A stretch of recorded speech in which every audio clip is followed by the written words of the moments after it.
තෙරුවන් සරණයි හැම දිනාටම තිසරණ පන්සල් සමාදන් වීම සඳහා කවුරුත් තුන් වාරයක් සාදුකාර දී নমස්කාරය සජ්ජායනා කරන්න.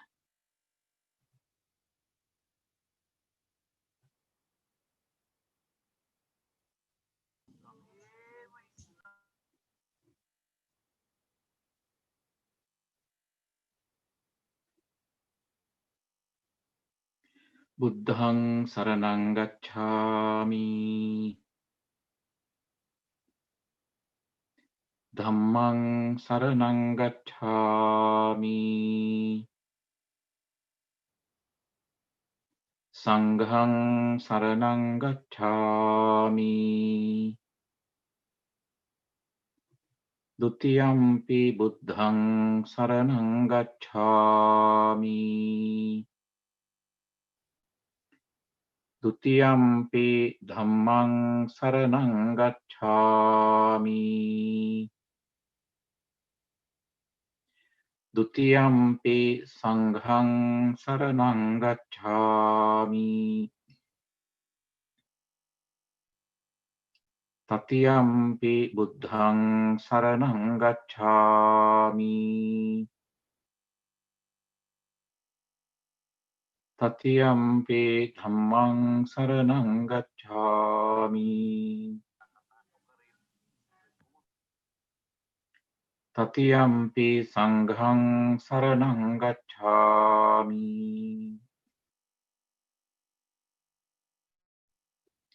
පාණාතිපාතා වේරමණී සික්ඛාපදං සමාදියාමි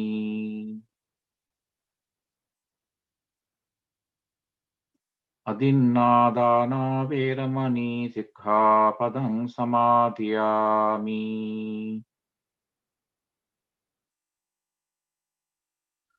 කාමීසු මිච්ඡාචාරා වේරමණී සික්ඛාපදං සමාදියාමි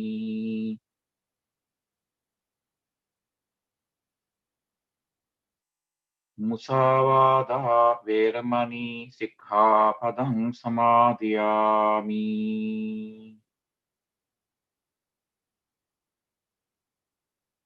සුරාමීරය මජ්ජ පමාදට්ඨානා වේරමණී සික්ඛාපදං සමාදියාමි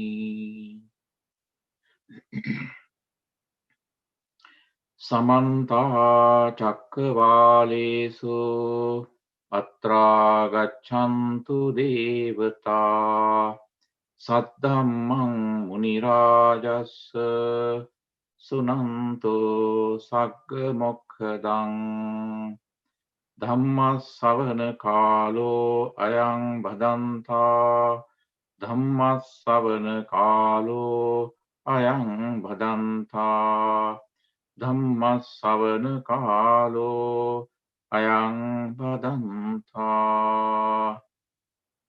නමෝ තස්ස භගවතෝ අරහතෝ සම්මා සම්බුද්දස්ස නමෝ තස්ස භගවතෝ අරහතෝ සම්මා සම්බුද්දස්ස නමෝ තස්ස භගවතෝ අරහතෝ සම්මා සම්බුද්දස්ස ගමනේන නපත්තබ්බෝ ලෝකස්සන්තෝ කුදාචනං නච අප්පත්වා ලෝකන්තං දුක්ඛා අත්ථි පමෝචනං තස්මා හවේ ලෝකවිදු සුමේදෝ ලෝකන්තගු වූසිත බ්‍රහ්මචරියෝ ලෝකස්ස අන්තං සමිතා විඤත්වා නාසින්සති ලෝකමිමං පරංචාති අපිචාහං ආවුසෝ ඉමස්මින් චේව ව්‍යාමමත්තේ කලේබරේ සසඤ්ඤම්හි සමනකේ ලෝකංච පඤ්ඤපේමි ලෝක සමුදයංච ලෝක නිරෝධංච ලෝක නිරෝධගාමිනීංච පටිපදන්ති වාසනාවන්ත පින්වත්නි ඔබ දන්නා පරිදි අද මේ ඉරිදා සතිපතා සිංහල ධර්ම දේශනාවෙහි මාතෘකාව ලෝකවිදු බුදු ගුණයයි. අපි නිතර සජ්ජායනා කරන ඉතිපිසෝ ගාථාවෙහි අන්තර්ගත නව ගුණයන් අතරින් එක ගුණයක් තමයි ලෝකවිදු ගුණය. වෙනදා වගේම මේ පින්නතුන්ට බරක් වෙන විදිහට වුවමනා ප්‍රමාණයට වඩා මේ ත්‍රිපිටකාගතව ත්‍රිපිටකයෙන් ලබාගත් ඒ දේශනා පාඨ සඳහන් නොකර හැකිතරම් දේශනා පාඨ අඩුකොට ඒ වචන අදාළ වචන විග්‍රහ කොට මේ පින්නතුන්ට හැකිතරම් පැහැදිලිව අවබෝධයක් ලබා දෙන්නයි මේ දේශනාවේ අරමුණ. අපේ මේ දේශනාවල සවන් දෙන ඒ පින්නතුන්ගේ ක්‍රමය ගැන හොඳින් මනාව අවබෝධයෙන් සිටිනවා. අපට අවශ්‍ය වන්නේ දේශනා පාඨ එකතු කර ගැනීම නොව පාඨයක් දෙකක් හරහා බුදුරජාණන් වහන්සේගේ ඉගැන්වීම් පිළිබඳ කෙටියෙන් සරලව පැහැදිලිව යම්කිසි අවබෝධයක් ලබා ගන්නටයි. එතකොට මා මේ මාතෘකා වශයෙන් සඳහන් කළ ඒ පාළි පාඨ සඳහන් වෙන්නේ අංගුත්තර නිකායේ රෝහිතස්ස සූත්‍රය. ඔබ දන්නා පරිදි අංගුත්තර නිකායේ දේශනා ඉතාම කෙටි. අංගුත්තර නිකායේ රෝහිතස්ස සූත්‍රයෙන් මේ ලබා ගත්තේ. එතකොට අපි අද මේ දේශනාවේදී අපි බලාපොරොත්තු වෙනවා ඒ සඳහන් කළ පාඨය පිළිබඳ පැහැදිලි කිරීමක් කොට ඊට අමතරව ලෝකවිදු ගුණය පැහැදිලි කරන්නට. දැන් මුලින් මේ වචනේ පැහැදිලි කරනවා නම් විග්‍රහ කරනවා නම් ලෝක කියලා කියන්නේ ලෝකය. පසුව අපි විග්‍රහ කරනවා ලෝකය කියන්නේ කුමක්ද කියලා. විදු කියන්නේ දන්නා පුද්ගලයා, knower of the world. ලෝකය පිළිබඳ දන්නා පුද්ගලයා තමයි විදු කියන්නේ. ලෝක විදු ගුණය. එතකොට රෝහිතස්ස සූත්‍රයේ අනුව දවසක් ශාන්තිනායක බුදුරජාණන් වහන්සේ දෙව්රම් වෙහෙර සවැත් නුවර දෙව්රම් වෙහෙර වැඩ ඉන්නකොට රාත්‍රී කාලයේදී විශාල ආලෝකයක් දරාගෙන බැබලෙමින් මේ දේවතාවෙක් පැමිණියා උන්වහන්සේ හමු වීමට. ඒ දේවතාවගේ නම රෝහිතස්ස. ඒ රෝහිතස්ස දේවතාව තමන් ඊටාම ලස්සන තමන්ගේ අත්දැකීමක් මුල් කරගෙන පෙර සංසාරයේ අත්දැකීමක් මුල් කරගෙන ඒ ආශ්‍රයෙන් බුදුරජාණන් වහන්සේගෙන් ප්‍රශ්නයක් අහලා ඒසේ ඇසීම තුලින් ඒ ගැටලුව निराකරණය කර ගැනීම තමයි ඒ රෝහිතස්ස දේවතාවාගේ මේ බලාපොරොත්තු වුණේ. ඉතින් ඒ දේවතාව ඇවිල්ලා බුදුරජාණන් වහන්සේට වැඳලා මේ ප්‍රශ්නයක් අහනවා. ස්වාමීනි, මේ යම් තැනක ඉපදෙන්නෙත් නැතුව වයසට දි รา වට පත්වෙන්නෙත් නැතුව මරණයට හෝ චුත වීමට පත්වන්නෙත් නැතුව ඒ වගේ ලෝකයක් තියෙනවද පාගමනින් ගිහිල්ලා නැත්නම් භෞතිකව ගමන් කරලා මේ කෙලවර දැනගන්න පුළුවන් ඒ විදිහේ ලෝකයක් තියෙනවද? එහෙම ලෝකයේ කෙලවර කියන එක ඒ විදිහට පාගමනින් ගිහිල්ලා දැනගන්න පුළුවන්ද? මේ වයසට යන්නේ නැතුව ඒ වගේම වයසට නොයා මරණයටපත් නොවි ඒ වගේම මේ චුත නොවි මරණයටපත් නොවි ශරීරයේ ජීවිතේ විනාශයටපත් නොවි එහෙම පාගමනීය හැකි තැනක් තියනවද කියලා තියෙනවද? එහෙම ලෝකයක් තියෙනවද? එහෙම ලෝකේ තියෙනවා නම් ඒ ලෝකයේ එහෙම කෙලවරට එහෙම යන්න පුළුවන්ද කියලා අහනවා ප්‍රශ්නේ. එහෙමයි අහුව ප්‍රශ්නය. ඒ ආපු ප්‍රශ්නේදී ඊට හේතුවක් තියෙනවා. ඒ දේවතාවා තමන්ගේ අත්දැකීමක් පදනම් කරගෙන තමයි බුදුරජාණන් වහන්සේගෙන් ඒ ප්‍රශ්නේ ඇහුවේ. බුදුරජාණන් වහන්සේ කෙටියෙන් උත්තර දුන්නා. ඒ දුන්න උත්තරය තමයි එහෙම මේ ඉපදීමක් නැති, දි รา යාමක් වයසට යාමක් නැති, ඒ නිසාම මරණයට චුත වීමටපත් නොවි හටගන්නෙත් නැතුව මේ එහෙම ඒ විදිහේ තත්යකටපත් නොවි පාගමනින් ගිහිල්ලා කෙලවර දකින්න පුළුවන් ලෝකයක් තියෙනවායි කියලා මම ප්‍රකාශ කරන්නේ නැහැ. එහෙම යන ගමනකුත් සාර්ථක වෙන්නෙත් නැහැ. එහෙම ගිහිල්ලා බලන්න පුළුවන් ලෝකයක කෙලවරක් ඇත්තෙත් නැහැ කියලා බුදුරජාණන් වහන්සේ දේශනා කළා. එතකොට ඒ උන්වහන්සේ දුන්න උත්තරය තමයි අපි අර පාඨ වශයෙන් දහම් පාඨ විදිහට මේ රෝහිතස්ස සූත්‍රයෙන් අරගෙන සඳහන් කළේ. එතකොට ඒ උත්තරේ බුදුරජාණන් වහන්සේ දුන්නාම මේ ඒ දේවතාවට හරි පුදුමයි මේ හරිම සතුටුයි. ඒ කියන්නේ එතකොට ඒ රෝහිතස්ස දේවතාව බුදුරජාණන් වහන්සේ සඳහන් කරනවා ස්වාමීනි භාග්‍යවතුන් වහන්සේ ඒ උපවහන්සේගේ උත්තරේ ආශ්චර්යමත් පුදුමයි අద్భుතයි මේ වහන්සේ විසින් ඍජුවම පැහැදිලිවම එහෙම තැනක් නැහැ කියලා දේශනා කළා. ඊට පස්සේ ඒ රෝහිතස්ස දේවතාවා බුදුරජාණන් වහන්සේට සඳහන් කරන ස්වාමීනි මම මේ ප්‍රශ්නේ අහන්න හේතුව මෙන්න මේකයි කියලා කියනවා. දැන් රෝහිතස්ස කියලා කියන්නේ දේවාත්මය ලැබුවට පස්සේ ලැබපු නම නෙමෙයි. ඒ රෝහිතස්ස කියන නම ලැබුණේ ඒ දේවතාවා ඒ දේවාත්මය ලබන්නට කලින් ඊටත් පෙර හිටපු මිනිස් ආත්මයේදී ඔහුගේ නම තමයි රෝහිතස්ස කියන්නේ. එතකොට ඒ රෝහිතස්ස දේවතාව සඳහන් කරන තමන්ගේ පෙර ආත්මේ කතාව. ස්වාමීනි මේ මම පෙර ආත්මයේහි මම රෝහිතස්ස කියලා බොහොම බල සම්පන්න තාපසයෙක් වෙලා හිටියා. මම ප්‍රසිද්ධ වෙලා හිටියේ බොහෝජ පුත්‍ර රෝහිතස්ස කියලා. සමහර බොහෝජ පුත්‍ර කියලා කියන්නේ බොහෝජ කියන පුද්ගලයාගේ පුතා කියන එකනේ.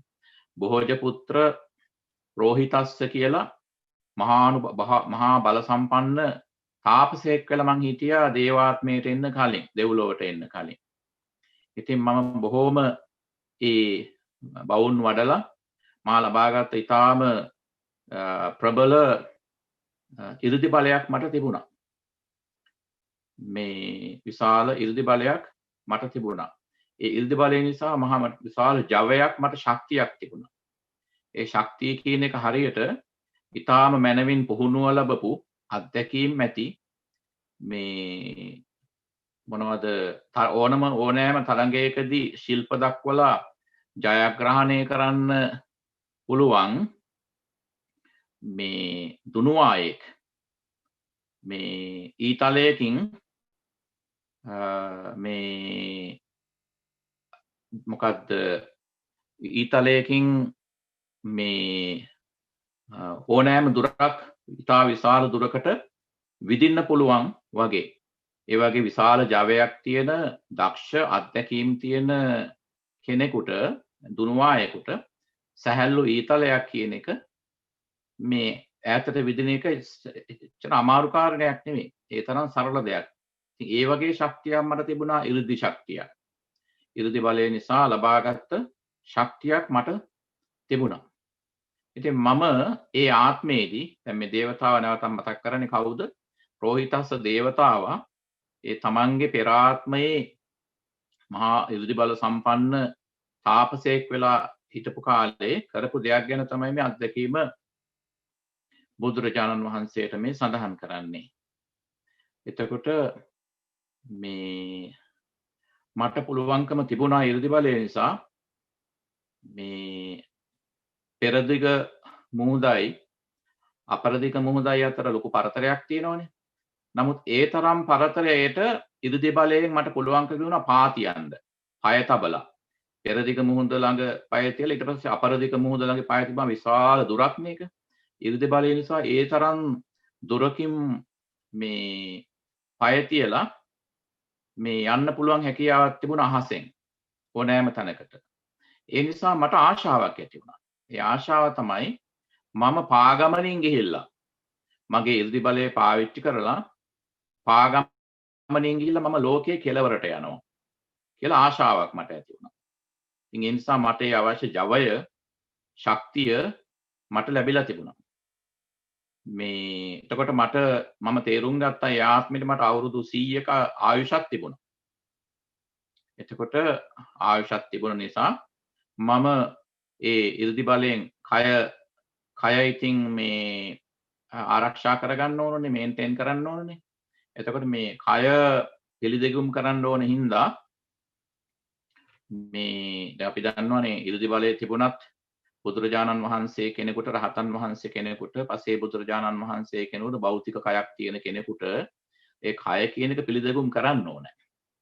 පෝෂණය අවශ්‍ය වෙනවානේ. ඒ නිසා නිරෝධ සමාපත්තියට සමවැදුණත් දවස් 7කට වඩා නොඉන්නේ. ඒයින් අවදි වෙන්නේ ඒ නිසානේ.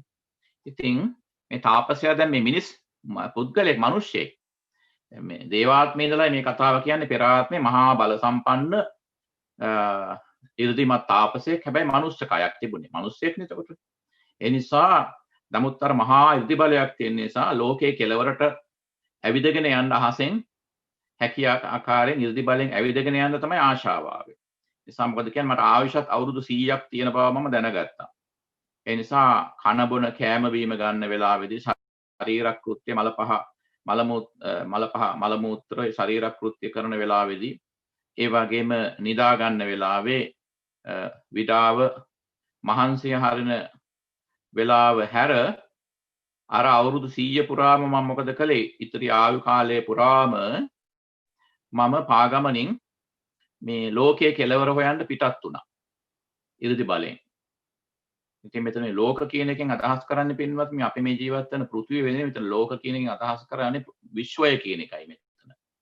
මොකද මුළු විශ්වයම තමයි ලෝක විදිහට මෙතන අදහස් කරන්නේ. ඉතින් තාපසයට මේ පෘථිවිය වටේ රවුමක් යන්න එච්චර වෙලාවක් යන්න විදියක් නැහැනේ. ඉතින් අවුරුදු 100ක් තිස්සේ පාගමනින් ඉර්ධි බලයෙන් ලෝකයේ කෙලවරට යන අතරතුරේදී මොකද වුනේ? අර අවුරුදු 100 ආයු කාලය අවසන් වෙලා අතරමඟදී කලුරිය කළා. අතරමඟදී ජීවිතය අවසන් වුණා. ඒ ජීවිතය අවසන් වුණාට පස්සේ තමයි ඇවිල්ලා උපන්නේ දේවාත්මයක. ඒ ආත්මේදී අර රෝහිතස්ස ඒ පෙර ආත්මේ තාපස නාමයෙන්ම තමයි මේ සූත්‍රය සඳහන් වෙන්නේ රෝහිතස්ස දේවතාව කියලා. ඊට පස්සේ තමයි දේවතා ඒ නිසයි ස්වාමීනි මම මගේ පෙර ආත්මේ දේවාත්මයට එන්න කලින් ඒ විදිහට ලෝකයේ කෙලවර හේවීමේ බලාපොරොත්තුවෙන් ගිය ගමනේදී අවුරුදු 100 ආයු කාලය අවසන් වුණා. නමුත් මට ලෝකයේ කෙලවරට යන්න බැරි වුණා. ඔන්න ඔය අත්දැකීම මත පදනම් කරගෙන තමයි ඔබ වහන්සේගෙන් මේ ඇහුවේ ඇවිල්ලා ඒ විදිහට නොමැරි වයසට යන්නේ නැතුව ඒ වගේම චුත වෙන්නේ නැතුව මරණයට පත්වන්නේ නැතුව එහෙම යන්න පුළුවන් කෙලවර හොයන්න පුළුවන් ලෝකයක් තියෙනවද? එහෙම ලෝකයක් තියෙනවා නම් ඒ ලෝකයට යන්න පුළුවන්ද කියලා ඇහුවේ. ඊට පස්සේ තමයි අර බුදුරජාණන් වහන්සේ එහෙම කෙටියෙන් උත්තර දුන්නේ. නෑ රෝහිතස්ස එහෙම යන්න පුළුවන් ලෝකයකුත් නෑ. ඒ වගේම ලෝකයේ එහෙම කෙලවරක් තියෙන ලෝකයකුත් නෑ. කෙලවර හොයන්න පුළුවන්කමකුත් නෑ. කෙලවර හොයන්න යන්න පුළුවන් කෙනෙකුත් පුළුවන් විදිහකුත් නෑ කියලා එහෙම කෙලවරක් තියෙන ලෝකයක් මම දේශනා කරන්නේ නෑ කියලා තමයි දුන්න උත්තරය වුණේ. ඒක තමයි රෝහිතස්ස දේවතාවාගේ ප්‍රශ්නය සහ මේ බුදුරජාණන් වහන්සේ ඒ දුන්න උත්තරය කෙටියෙන් මම සඳහන් කළේ. දැන් ඊටම සමගාමීවත් මතක් වෙනවා ඇතිනේ මේ පිනුතර මුගලන් මහරහතන් උන්වහන්සේට ඉර්ධිමතුන් අතරින් අගතැන්පත් මහරහතන් වහන්සේනේ. ඉතින් උන්වහන්සේ දවසක් කර දවස් කීපයක් දකින්න නැති හින්දා හොයලා බලනකොටනේ දැනගත්තේ මුගලන් මහරහතන් වහන්සේත් නැහැ කියලා ආරාමේ. ඒ වෙලාවේ තමයි බුදුරජාණන් වහන්සේ උන්වහන්සේගේ බුදු වැසෙන් දකිනකොට උන්වහන්සේගේ දිව්‍යමය ඥාණයෙන් දකිනකොට තමයි උන්වහන්සේ දැක්කේ මුගලන් මහරහතන් වහන්සේ මේ විශ්වයේ බොහෝ දුරට වැඩම කරලා කෙලවර බලන්න. එතකොටනේ අර බුදුරජාණන් වහන්සේ අර සඳහන් වෙන්නේ බොහොම ලස්සන කතාවක් තියෙන ඒ ගැන. බුදුරජාණන් වහන්සේ මොකද කරන්නේ? උන්වහන්සේගේ ඉර්ධි බලය තුලින් මේ අතක් මවනෝ විශ්වයට ළඟා විය හැකි අතක් මවන එකට ඉංග්‍රීසියෙන් කියන cosmic hand කියලා. cosmic hand එකක් මවනවා. විශ්ව මට්ටමට යන්න පුළුවන් අතක් මවලා ඒ අතින් සියුම් අතක් මවලා උන්වහන්සේගේ ඉර්ධි බලය තුලින් ඒ සියුම් අතෙන් ආපහු මුගලන් මහරහතන් වහන්සේව මෙලොවට මේ කියන්නේ පෘථුවියට ගේනවා. ඒ හැමදේම සිද්ධ වන්නේ ඉර්ධි ප්‍රාතිහාර්ය තුලින්. එතකොට ඒ සිද්ධියත් මතකයිනේ. එතන මේ රෝහිතස්ස කියන දේවතාවා ඔහු දේවතාවෙක් වුණත් ඒ දේවතාව පෙර ආත්මේ ඒ තාපසයෙක් විදියට ඉඳලා ඒ ලෝකයේ කෙලවර කරන්න ගිහලා අවුරුදු 100 ආයුෂ අවසන් වුණා. එතනින් ජීවිතය අහිමි වුණා, මරණයටපත් වුණා. ඊට පස්සේ තමයි ඇවිල්ලා උපන්නේ දේව ලෝකේ. මේ ඊට පස්සේ තමයි මේ සංසාර අධ්‍යක් පුරුද්දක් මත තමයි රෝහිතස්ස දේවතාව බුදුහාමුදුරන්ගෙන් මේ ප්‍රශ්නය ඇහුවේ. දැන් ඊළඟට ඒ කෙටි සූත්‍රයේ සඳහන් වෙන පාඨය තමයි අපි අර සඳහන් කළේ. බුදුරජාණන් වහන්සේ දුන්න උත්තරේම තමයි මම උත්තරේ කෙටියෙන් සිංහලෙන් විස්තර කළා. නමුත් අපි නැවතත් ගිහිලා බලමු ඒ පාඨයේ පොඩ්ඩක් සවිස්තරාත්මකව. ගමනේන නපත්තබ්බෝ ලෝකස්සන්තෝ කුදාචන නච අප්පත්වා ලෝකන්තං දුක්ඛා අත්ති පමෝචන. ඒකෙන් අදහස් කරන්නේ ගමනේන නපත්තබ්බෝ ලෝකස්සන්තෝ කුදාචනං, කවදාවත් මේ ලෝකයේ කෙලවරට පාගමනින් පැමිණෙන්න විදිය, පාගමනින් යන්න පුළුවන් කමක් නැහැ. මේ ඒ වගේම තමයි නච අප්පත්වා ලෝකන්තං දුක්ඛා අත්ති පමෝචනං. පමෝචනය කියන්නේ මිදෙන එක. ඒ වගේම තමයි මේ හැබැයි ලෝකයේ කෙලවරට නොපැමිණ දුකින් මිදීමකුත් නැහැ. මතක මතක තියාගන්න ඒ පාඨයේ විස්තරය. පාගමනින් ගිහිල්ලා කෙලවර දකින්න පුළුවන් ලෝකයකුත් නැහැ. හැබැයි ලෝකයේ කෙලවරට පැමිණෙන්නේ නැතුව දුකින් මිදෙන්නත් බෑ. හොඳට බලන්න මේ උත්තරේ තියෙන පොඩි ට්‍රිකී ගතියක් තියෙනවා. බොහොම ඒ මොනවද ඒකට කියන්නේ, විමසලා බලන්න ඕනේ උත්තරේ බුදුහාමුදුරන්ගේ. පාගමනින් ගිහිල්ලා දකින්න පුළුවන් කෙලවර කරන්න පුළුවන්, කෙලවර දකින්න පුළුවන් ලෝකයකුත් නැහැ. හැබැයි ලෝකයේ කෙලවරට පැමිණෙන්නේ නැතුව දුකින් මිදීමකුත් නැහැ. එතකොට තේරෙනවා මේ දෙවෙනි පාඨයෙන් තේරෙනවා බුදුරජාණන් වහන්සේ මේ අදහස් කරන්නේ අර රෝහිතස්ස දේවතාව තමන්ගේ පෙර ආත්මයේදී මේ මහා බල සම්පන්න 이르දිමත් තාපසයෙකු විදියට පාගමනින් ගිහිල්ලා දකින්න හදපු භෞතික ලෝකය, භෞතික විශ්වය ගැන නෙවෙයි මේ බුදුහාමුදුරුවෝ අදහස් කරන්නේ. මොකද පාගමනින් ගිහිල්ලා ඒ භෞතික විශ්වයේ ගමන අවසන් කෙලවර දකින්නත් බෑ. හැබැයි මේ විශ්වයේ කෙලවර නොදක, ලෝකයේ කෙලවර නොදක දුක අවසන් කරන්නත් බෑ කියලා අදහස් කරනකොට ඒ දෙවෙනි පාඨයෙන් අදහස් වෙන්නේ බුදුහාමුදුරුවෝ අදහස් කළේ අර භෞතික ලෝකයේ භෞතික විශ්වය නෙවෙයි කියන එක. ඊළඟට තස්මාහවේ ලෝකවිදු සුමේදෝ ලෝකාන්තගෝ වුසිත බ්‍රහ්මචාරියෝ ලෝකස්ස අන්තං සමිතා විඤත්වා නාසින්සති ලෝකමෙමං පරංච. ඊළඟට ඒ නිසා දැන් බුදුරජාණන් වහන්සේ දිගට විස්තර කරනවා මේ ලෝකය ගැන දන්නා, ලෝකවිදු කියන වචනේ සඳහන් එතනවා. ලෝකවිදු සුමේදෝ, සුමේද කියලා කියන්නේ ප්‍රඥා බුද්ධිමතා කියන එකනේ.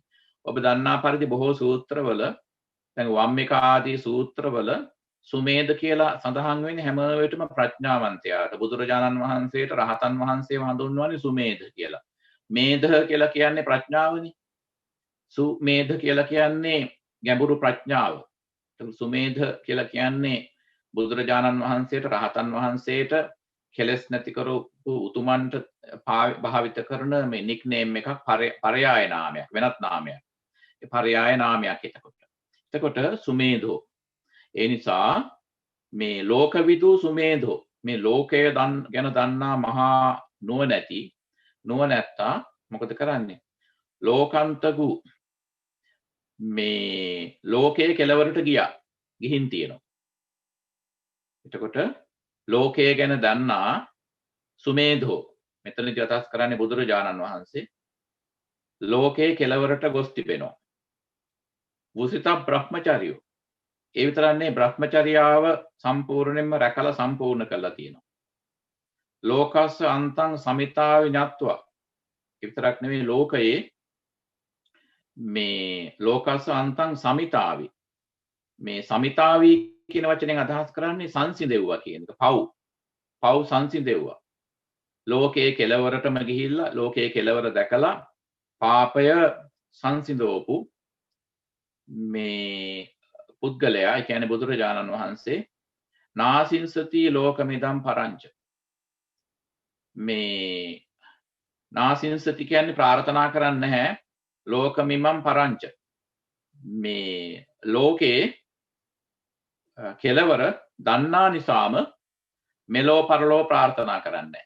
දැන් මෙතන තේරෙනවා නේද බුදුරජාණන් වහන්සේ බොහෝම සියුම් විදිහට අර රෝහිතස්ස දේවතාවා අහපු ඔහු කෙලවර හොයන්න හදපු භෞතික ලෝකයේ භෞතික විශ්වයේ එහෙම ලෝකයක් නැහැ කියලා දේශනා කරලා හැබැයි තවත් ලෝකයක් ගැන බුදුහාමුදුරුවෝ මෙතන අදහස් කළානේ ගම්ම්‍ය කරනවා.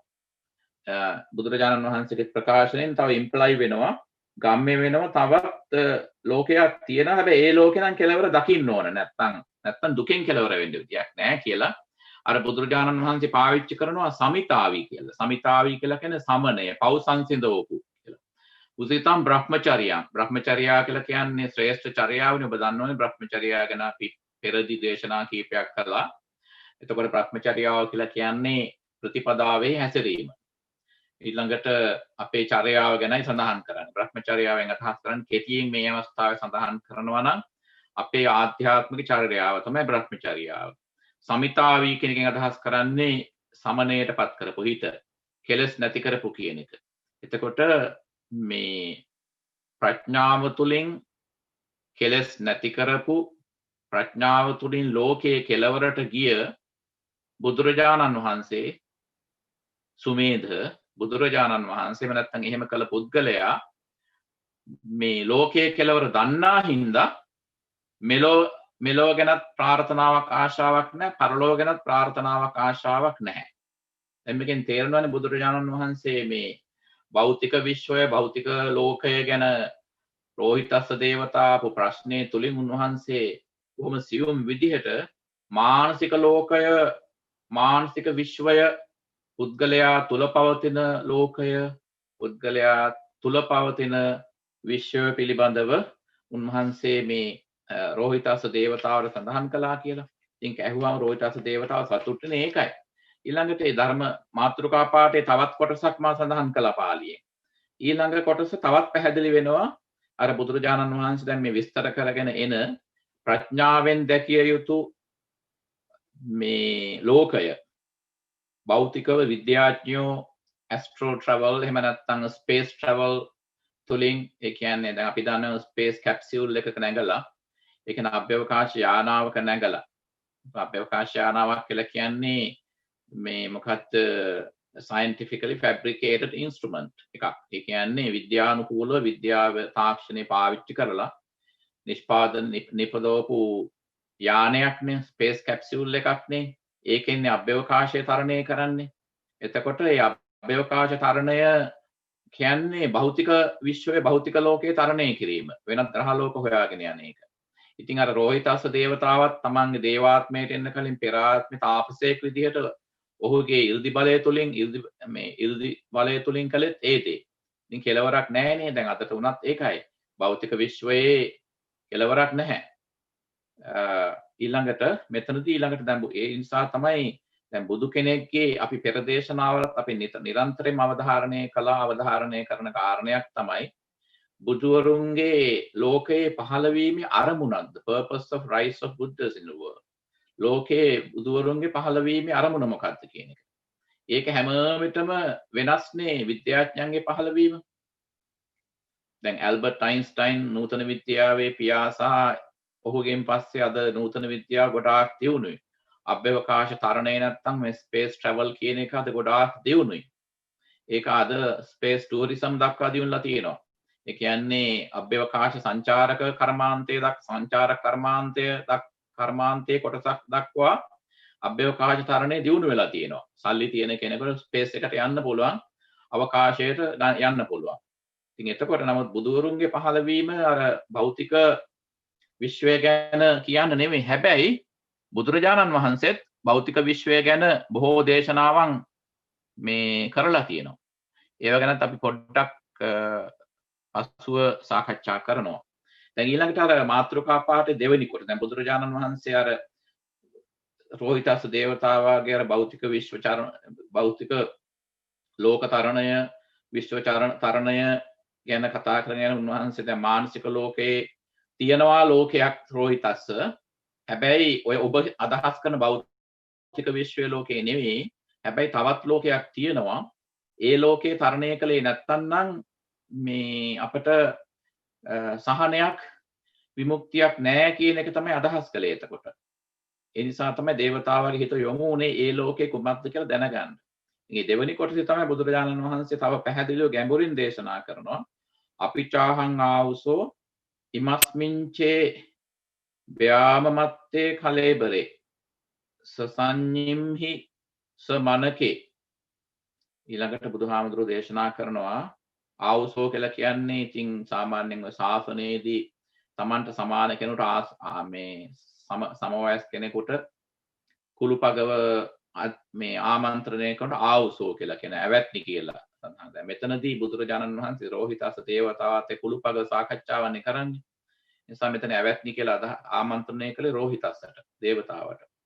ඉතින් කියනවා දේවතාවෙනි මේ ඉමස්මින්චේ ව්‍යාමමත්තේ කලේබරේ. ඔබ මේ පාඨය අහලා ඇති බොහෝ විට. ව්‍යාම කියලා කියන්නේ බඹයක් කියන එක. බඹයක් කියන්නේ අඩි 6ක්නේ. ව්‍යාමමත්තේ කලේබරේ. කලේබරේ කියලා කියන්නේ ශරීරය. මේ බඹයක් තරම් උස වූ දික් වූ ශරීරය තුල මොන වගේ ශරීරයක් තුලද?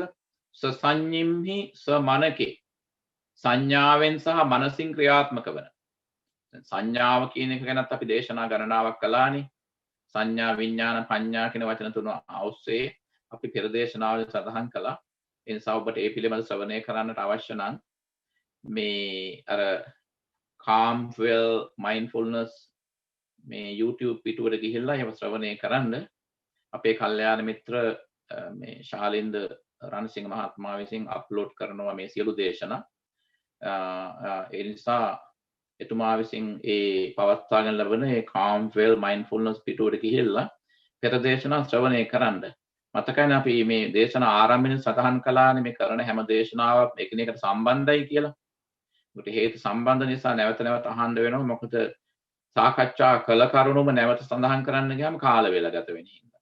ඉතින් කලේබරේ මේ බඹයක් අඩි 6ක් තරම් උස ශරීරය තුල මොන වගේ සසඤ්ඤිම්මේ සංඥාවෙන් සහ සමනකේ මනස තුලින් ක්‍රියාත්මක වන. අපි මේ ශරීරය තුල මනස තියෙනවා. ඒ මනස මුල් කරගත්ත නිසානේ අපිට සංඥාව කියලා එකක් තියෙන්නේ, perception කියන එක. ඒතකොට සංඥාව තුලින් තමයි අපි අපේ මමත්වය, අපේ selfhood එක බාහිර ලෝකයක් එක්ක. selfhood එක අපේ මමත්වය බාහිර ලෝකයක් එක්ක සම්බන්ධ වෙලා තියෙන මේ සංඥාව නිසා, perception නිසා. අපි ඒක පසු විස්තර කරනවා තවත් තැනකදී ඉදිරියේදී මේ දේශනාවේදී.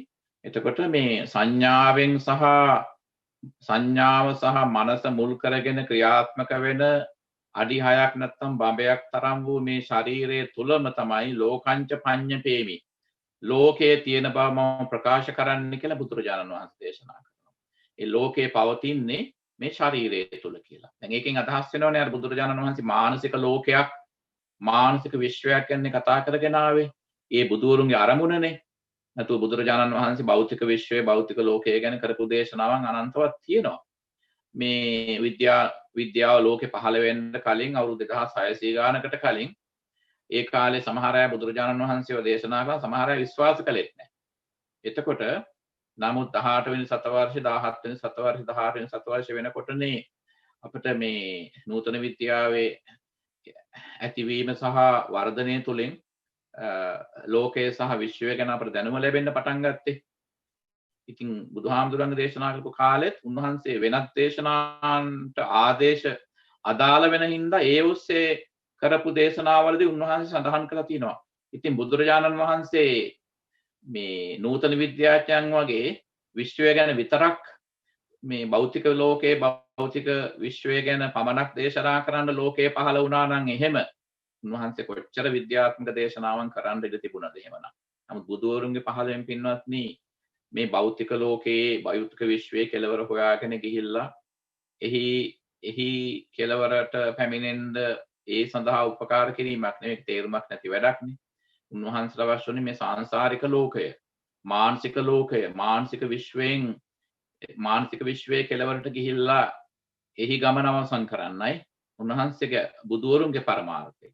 ඒ නිසා ලෝකංච පඤ්ඤපේමි.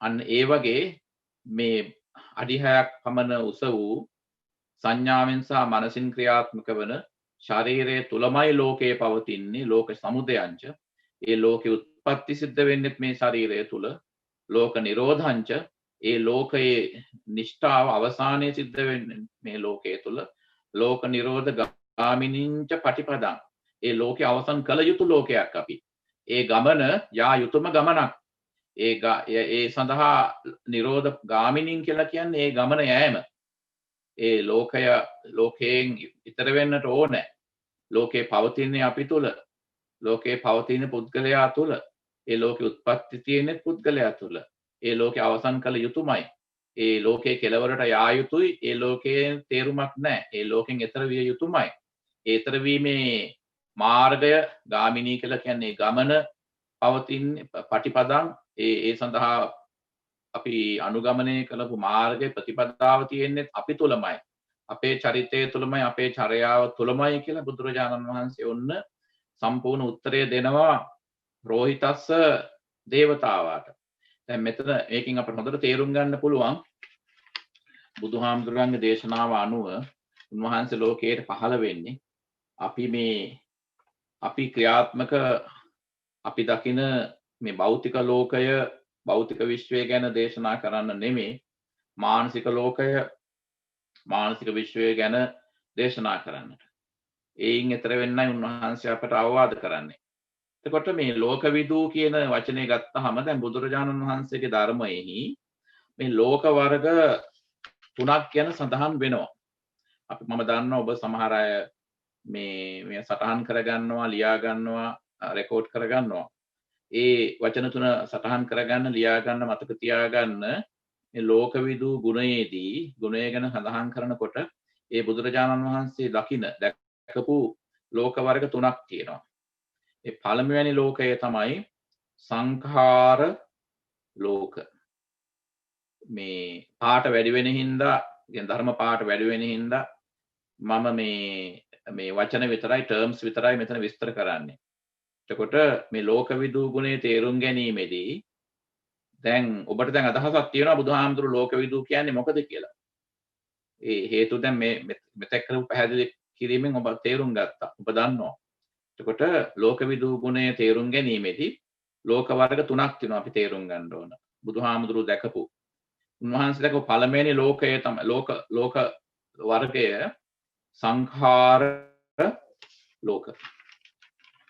දෙවනි වර්ගය ලෝක වර්ගය සත්ත්‍ය ලෝක දෙවැන්න තුන්වැන්න ඕකාස ලෝක නැත්නම් අවකාශ ලෝක ඒක තමයි තුන්වැන්න සංඛාර ලෝක සත්ත්‍ය ලෝක අවකාශ නැත්නම් ඕකාස ලෝක ওই ලෝක තුන දැන් සංඛාර ලෝක කියන එක අපි සාමාන්‍ය සිංහලෙන් කියන සංස්කාර ලෝකය කියලා සත්ත්ව ලෝක කියන එක සත්ව ලෝකය ඕකාස අවකාශ ලෝක කියන්නේ අවකාශ ලෝකය අපි ඒවා එකින් එක අපි දැන් පැහැදිලි කරගෙන බලමු සංඛාර ලෝක කියලා කියන්නේ දැන් ඔබ දන්නවා සංඛාර කියලා කියන්නේ හේතු ප්‍රත්‍ය වලින් මුල් කරගෙන හටගත්ත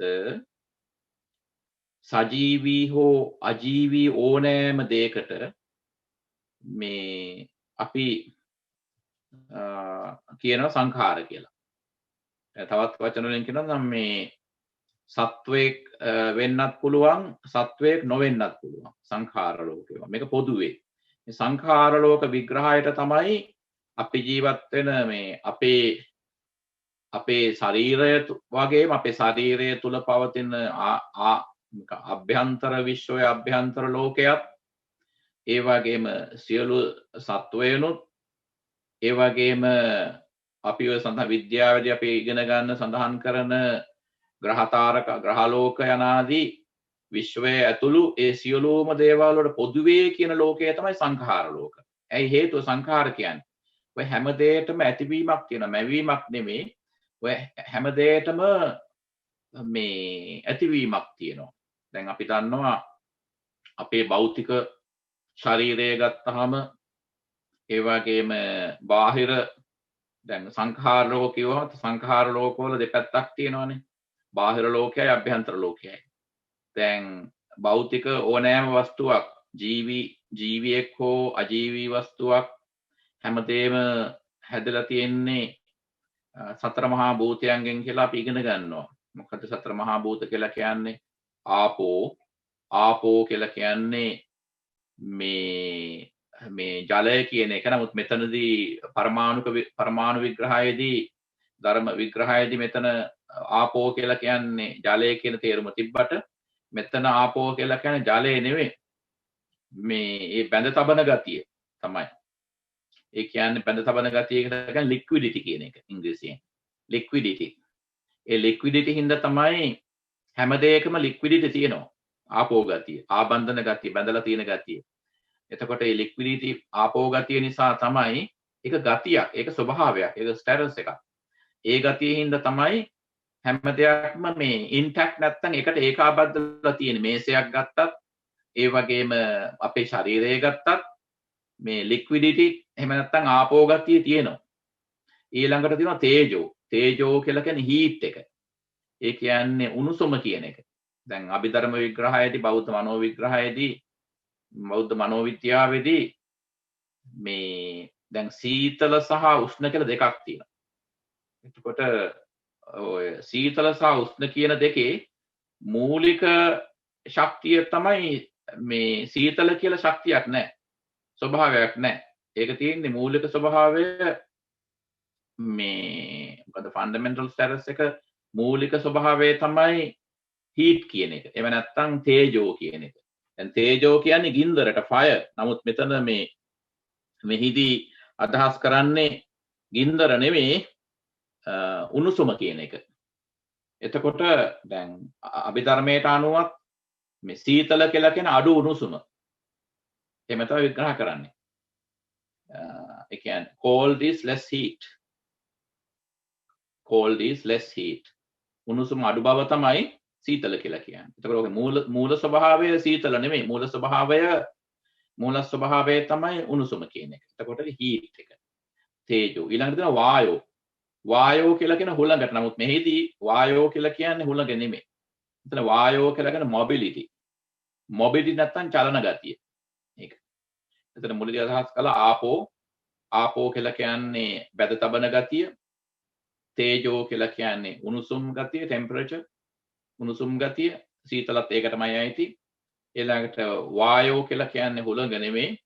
ඒ තේරුම තිබුණාට වායෝ කියන එක මෙතන අදහස් කරන්නේ පරමාණුක විග්‍රහයේදී වායෝ කියලා කියන්නේ මොබිලිටි, චලන ශක්තිය, චලන ගතිය. ඊළඟට පඨවි. හතරවෙනි එක පඨවි කියලා කියන්නේ පෘථුවිය කියන එක නෙමෙයි, තද ගතිය කියන එක, earth එක. එතකොට එතනදී පෘථුවිය කියන අදහස තියෙනවා, පඨවි කියන එකේ පෘථුවිය, පොළව. නමුත් මෙතනදී අදහස් කරන්නේ පරමාණුක විග්‍රහයේදී මේ earth, ඒ කියන්නේ තද ගතිය කියන එක. එතකොට ඔය මේ බැඳ තබන ගතිය, උණුසුම් ගතිය, ඊළඟට චලන ගතිය, ඊළඟට මේ තද ගතිය කියන ඔය හතරම හැම වස්තුවකටම අදාළයි. පුද්ගලයන්ගේ භෞතික ශරීරය, ඒ වගේම භෞතික වස්තුන්, සජීවී අජීවී සියලු වස්තුන් හැදිලා තියෙන්නේ හේතු ප්‍රත්‍ය වලින්නේ.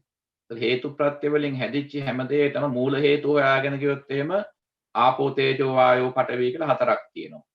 හැබැයි ඒ ආපෝ තේජෝ වායෝ පඨවි කියන ඒවා අපි සතර මහා භූත කියලා කිව්වට, four great elements කියලා කිව්වට, ඒවා elements කියලා කිව්වට ඒවා මේ අවසාන, ඒ කියන්නේ මූල කියලා කිව්වට ඒවා තවදුරටත් කඩා බලන්න පුළුවන්.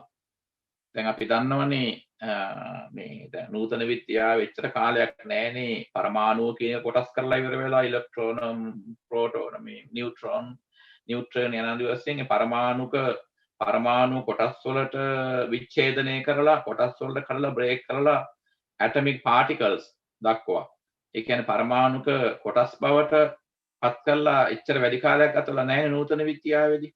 නමුත් දැන් බුදුහාමුදුරන්ගේ බුද්ධ දේශනාවට අනුව පරමාණුව විග්‍රහ කරලා බැලුවොත් ඒ පරමාණුව කියලා කියන්නේ මේ සතර මහා භූතයන්ගෙන් හැදිච්ච එකක්. හැබැයි අවසානයේදී සතර මහා භූතයෝ කියන ඒවත් ස්ථිර දේවල් නෙමෙයි. දැන් පරමාණුක කොටසක් කියන එක විග්‍රහ කරලා බැලුවත් ඒ කොටසයි තියෙන්නේ ඔය කිව්ව ගති හතර. ඒ ගති හතර අවසානදී විග්‍රහ කරගෙන ගියාට පස්සේ අපි කියනවා in the ultimate analysis of matter ද්‍රව්‍ය පිළිබඳ අවසාන විග්‍රහයේදී ඒත් ඉතුරු වෙන දෙයක් නැහැනේ. ඉතුරු වෙන්නේ මොකද්ද? ශුන්‍යතා කියලා කියන්නේ ශූන්‍යතාව. මේ nothingness තමයි ඉතුරු වෙන්නේ අවසානයේ. මේ අවසානයේ ඉතුරු වෙන දෙයක් නැහැ. ඔය හින්දානේ අපි අර සඳහන් කළේ බුදුරජාණන් වහන්සේ සංඛාර ලෝකය ඔන්න ඔය එක්ක විද්‍යානුකූලව බලලා ඔය පරමාණුක විග්‍රහය ඔස්සේ ගිහිල්ලා හරි. ඒ කියන්නේ විද්‍යාත්මකව විග්‍රහ කරලා බැලුවත් සාමාන්‍ය බෞද්ධ මනෝවිද්‍යාවේ අපි සාමාන්‍ය ආගමික පැත්තකින් විග්‍රහ කරලා බැලුවත් බුද්ධ ධර්මයට අනුව ගත්තාම මේ අවසානයේදී පරමාණුක අංශුව පවා ඒක ස්ථිර දෙයක් නෙවෙයිනේ. මේ ඊට පස්සේ අපි ඒක තවදුරටත් අඩු කරගෙන ගියාට පස්සේ ultimate reduction එකේදී අවසානට විග්‍රහ කළා reduction අඩු කරගෙන ගියාට පස්සේ අවසානයේදී ඉතුරු වෙන දෙයක් නැහැ. ඉතුරු වෙන දෙයක් නැත්තේ හේතුව මොකද? ඉතුරු වෙන දෙයක් නැත්තේ පින්වත්නි. ඔය දේවල් මේ හැදිච්ච දේවල්නේ. මේ ධාතුන්ගෙන් හැදුණු දේවල් හින්දා. ඉතින් ඒ දේවල් විග්‍රහ කරගෙන ගියාට පස්සේ මේ ඉතුරු වෙන දෙයක් නැහැනේ. මතකනේ අපි අර පේන සූත්‍රයේදී අපි විග්‍රහ කළා. මම ඔබ පින්නතු නිතර මතක් කරනවා පේන සූත්‍රය මතක තියාගන්න එක. මොකද අතීතයේ කරපු මේ සාකච්ඡාත් අනාගතයේ කරන්න බලාපොරොත්තු හැම සාකච්ඡාවකටම ඔය පේන සූත්‍රයේ මේ අදාළ වෙනවා. ඒ පේන සූත්‍රයේදී අර මේ කොහොමද සංඛාර කියන විස්තර කළේ? සංඛාරා කදලූපමා කියලා විග්‍රහ කළේ. ඒකල කියන්නේ මේ සංස්කාර කියන ඒවා කෙහෙල් ගහක කඳේ අර මොනවද ඒකට කියන්නේ පතුරු වගේ. කෙහෙල් පතුරු වගේ. කෙහෙල් ගහක් බිම දාලා පතුරෙන් පතුර ගලවලා බැලුවට පස්සේ අවසානයේ මැදට ගියාට පස්සේ ඉතුරු වෙන්නේ හાર્ඩ් ෆුඩ් නැත්නම් මේ අරටුවක් නැහැනේ. ඇත්ත වශයෙන්ම කෙහෙල් බඩේ මැද තියෙන කොටස අර පතුර වලටත් වඩා මේ සියුම්. අවසානයේදී කෙහෙල් ගහ ලස්සන තිබුණාට පතුරෙන් පතුර ගලවලා දැම්මට පස්සේ ඉතුරු වෙන දෙයක් නැහැ අවසානයේ. එතන කෙසෙල් ගහක් ඉතුරු වෙන්නේ නැහැ අවසානයේ. ඒ නිසා තමයි උන්වහන්සේ උපමා කළේ සංඛාරා කදලූපමා කියලා. සංස්කාර කියන ඒවා හරියට කෙහෙල් ගහක පතුරු වගේ. කඳ බිම දාලා ගහ බිම දාලා පතුරෙන් පතුර ගැලෙව්වහම අවසානයේ ඉතුරු වෙන දෙයක් නැහැ. අරටුවක් හાર્ඩ් ෆුඩ් එකක් නැහැ. මේ හાર્ඩ් ෆුඩ් එකක් නැහැ. ඊට පස්සේ අවසානයේ ඉතුරු වෙන දෙයක් නැහැ එතන. ඒ නිසානේ මතකනේ මේ ගාථාවේදී ඒ විග්‍රහයේදී සංස්කාර උපමා කළේ කෙහෙල් ගහක කඳකට. ඒක මතක තියාගන්න. ඒක මේ අදහස් කරන්න හේතුව දැන් අපි නූතන විද්‍යාත්මකව හෝ එහෙම නැත්නම් මනෝ විශ්ලේෂණය තුලින් හෝ කියන්නේ මනෝ විද්‍යාත්මකව හෝ නූතන භෞතික විද්‍යාවට අනුව හෝ ඒ නිසා නූතන මනෝ විද්‍යාවට අනුව හෝ විශේෂයෙන්ම බුදුරජාණන් වහන්සේගේ මනෝ විද්‍යාවට අනුව විග්‍රහ කරගෙන ගියාම අවසානයේ මේ සංස්කාර කියලා කියන්නේ ඒකේ නිර්මාණයට ඒ කියන්නේ complete form එකේදී full form එකේදී අපේ ඇහැට පේන අපේ ඉන්ද්‍රයන්ට ගෝචර වන එහි මූලික ස්වභාවය බැලුවාම මේ කියන්නේ අවසාන අපට පේන ස්වභාවය බැලුවාම මේක ලස්සනට තියෙනවා අපේ ශරීරය. එහෙම නැත්නම් භෞතික ලෝකයේ මොන ඕනම වස්තුවක් ලස්සනට පරිපූර්ණත්වයෙන් පේනවා. හැබැයි විග්‍රහ කරගෙන ගිහලා බැලුවාම අවසානයේදී මේ ඒ දේවල් හැදලා තියෙන හේතු ප්‍රත්‍ය වලින් අවසානයේ හේතු කියන ඒවාත් ස්ථිර දේවල් නෙමෙයි. අවසානයේ පරමාණු කියන දේකුත් ස්ථිර නිෂ්ඨාවක් නෙමෙයි. පරමාණුක අංශුවකුත් කොටසකුත් ස්ථිර දෙයක් නෙමෙයි. එයත් විග්‍රහ කරලා බැලුවාම අවසානයේ ඉතුරු වෙන්නේ ආපෝ තේජෝ වායෝ පඨවි හතරේ විතරයි. හැබැයි ඒවත් ගති මිසක් ඒවත් ස්ථිර දේවල් නෙමෙයි. අවසාන මොකක්වත් ඉතුරු වෙන්නේ කිසි දෙයක් ඉතුරු වෙන්නේ නැහැ. ඉතින් ඕක තමයි ඔය සංඛාර ලෝක. බුදුහාමුදුරුවෝ සංඛාර ලෝකේ දැක්කා කියන්නේ ඔන්න ඕකට. පොදුවේ. ඔතනදි තමයි බුදුහාමුදුරුවෝ ලෝක විදූ වෙන්නේ. දැන් එහෙන් බැලුවම අපට හරි අමාරුයිනේ. අපට මේ මට්ටමට යන්න කොච්චර අමාරුද? ඒ කියන්නේ සංඛාර ලෝකය පොදුවේ ඊළඟට විග්‍රහ කරන ලෝක දෙක මේ ඔය සංඛාර ලෝකයටම අයිති දෙකක් කොටසක්. නමුත් මේ ලෝක වර්ග තුනේදී සංඛාර ලෝක, සත්ත්ව ලෝක, අවකාශ ලෝක කියන තුන විග්‍රහ කරනකොට අත් වශයෙන්ම සංඛාර ලෝක කියලා කියන්නේ පොදුවේ අර සත්ත්ව ලෝකයේ සහ අවකාශ ලෝකයේ නිෂ්පත්තිය උපත ජෙනෙසිස් පැවැත් ආරම්භය පිළිබඳව මේ කරන්න ඕන මූලික වශයෙන් කරන විග්‍රහය තමයි සංඛාර ලෝකය යටතේ කරන්නේ. සත්ත්ව ලෝක අවකාශ ලෝක දෙකත් සංඛාර ලෝක විග්‍රහයටම ගැනෙනවා. නමුත් ඒක වෙනම ලෝක දෙකක් විදිහට පෙන්වන්න හේතුවක් තියෙනවා. මොකද මුල් ලෝක සංඛාර ලෝක විග්‍රහයේදී සජීවී අජීවී දෙකොට්ටාසයම ඒ යටතේ විග්‍රහ කරලා සත්ත්ව ලෝකයේ සහ අවකාශ ලෝකයේදී නැවතත් සත්ත්ව ලෝකයේ යටතේ සජීවී ජීවිතය පැවැත්මක් විඥානයක් සංඥාවක් තියෙන දේවල් කියන්නේ සත්වයන් ගැන වෙනම විග්‍රහ කරලා අවකාශ ලෝකයේ යටතේ වෙනත් අජීවී වස්තුන් ගැන විග්‍රහ කරන්නේ. දැන් ඒක තේරෙනවනේ ක්‍රමය මොකක්ද කියලා. ඒ තුනට බෙදලා තියෙන්නේ කියලා. දැන් ඊළඟට දැන් අපි ওই විස්තර කළේ මොකද්ද? සංඛාර මේ ලෝකවිදූ ගුණයයි දැන් අපි මේ විග්‍රහ කරගෙන යන්නේ. දැන් ඒතර මම මේ කියාගෙන ආවේ සංඛාර ලෝක විග්‍රහයේදී අපි කොච්චර ධර්මයේ දැනගත්තත් දැන් ඔන්න මූණේ කුරුලෑවක් බිබිලක් නැත්තම් ඒ බිබිලක් ආවට පස්සේ කණ්ණාඩි ළඟට ගිහලා කී සැරයක් බලනවද ලෝක නේද? කනගාටුවක් එනවනේ.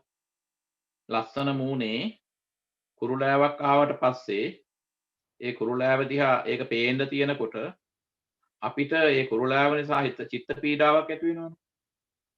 එතකොට ඒ චිත්ත පීඩාව මේ නැති කරගන්න දැන් මම දන්නවා මේ හැමෝටම නෙමෙයි කුරුලෑවක් ආවට පස්සේ හිත හදා ගන්න වෙන කුරුලෑව මොකද්ද මගේ මූණත් අනිත්‍යයිනේ කියලා ඒ මට්ටමින් හිතන ඉන්න. නමුත් ලෝක ස්වභාවය යන ඕනෑම කෙනෙකුට පුතඥයෙකුට මූණේ කුරුලෑවක් ආවම ඕකෙන් අපි ඉෂුව එකක් ඇති කරගන්නවානේ. අපි ඒක ප්‍රශ්නයක් බවට පත් කරගන්නවානේ නේද?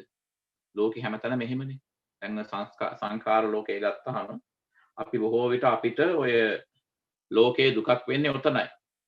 ඊළඟට මේ අර අපි විග්‍රහ කරගෙන ආවනේ ලෝකයේ පිළිබඳව තව ලෝකය ගැන කරපු නිර්වචනයක් තියෙන මම අනිත් ලෝක වර්ග දෙකක් විස්තර කරලම ඒ වචනේ ඒ වාක්‍ය මම විග්‍රහ කරන්නම්.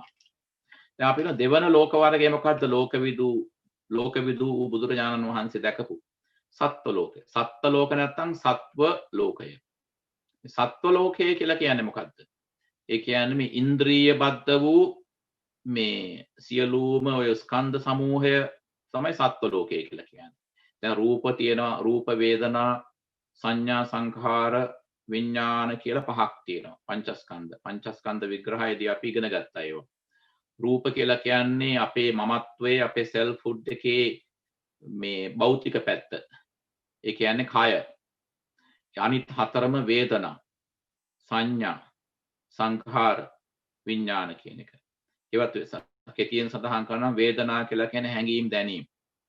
ඒක සැප දුක් උපේක්ෂා නැත්නම් මධ්‍යස්ථ වශයෙන් තියෙනවා. ඊළඟට වේදනා සංඥා කියලා අපි විග්‍රහ කළේ අර අපි සඳහන් කළේ මොකද්ද? මරීචික උපමා සංඥා. අර පේන සූත්‍රය ඔබ ඉගෙන ගත්තේ. මරීචික උපමා සංඥා කියලා කියන්නේ මේ සංඥාව කියන එක හරියට මිරිඟුවක් වගේ. මතකනේ මේ මෑතකදී කරපු දේශනාවකදී ඔබ ඇහුවේ අර මිරිඟුවට රැවටිලා මුව වතුර හොයාගෙන යනවා වගේ. සූර්යාලෝකය පොළවට පතිත වුණාම එතකොට පොළව රත් වෙනකොට ඒ ඔස්සේ ඇති වෙන රිෆ්ලෙක්ෂන් එක පරාවර්තනය වතුර වගේනේ පේන්නේ. ඒකට රැවටිලා මුවා දුවන්නේ. අපි උනත් රැවටෙනවනේ මුල් කාලේ. මමත් මිරිඟුව දැකලා හිතලා තියෙනවා වැස්ස කියලා වතුර කියලා.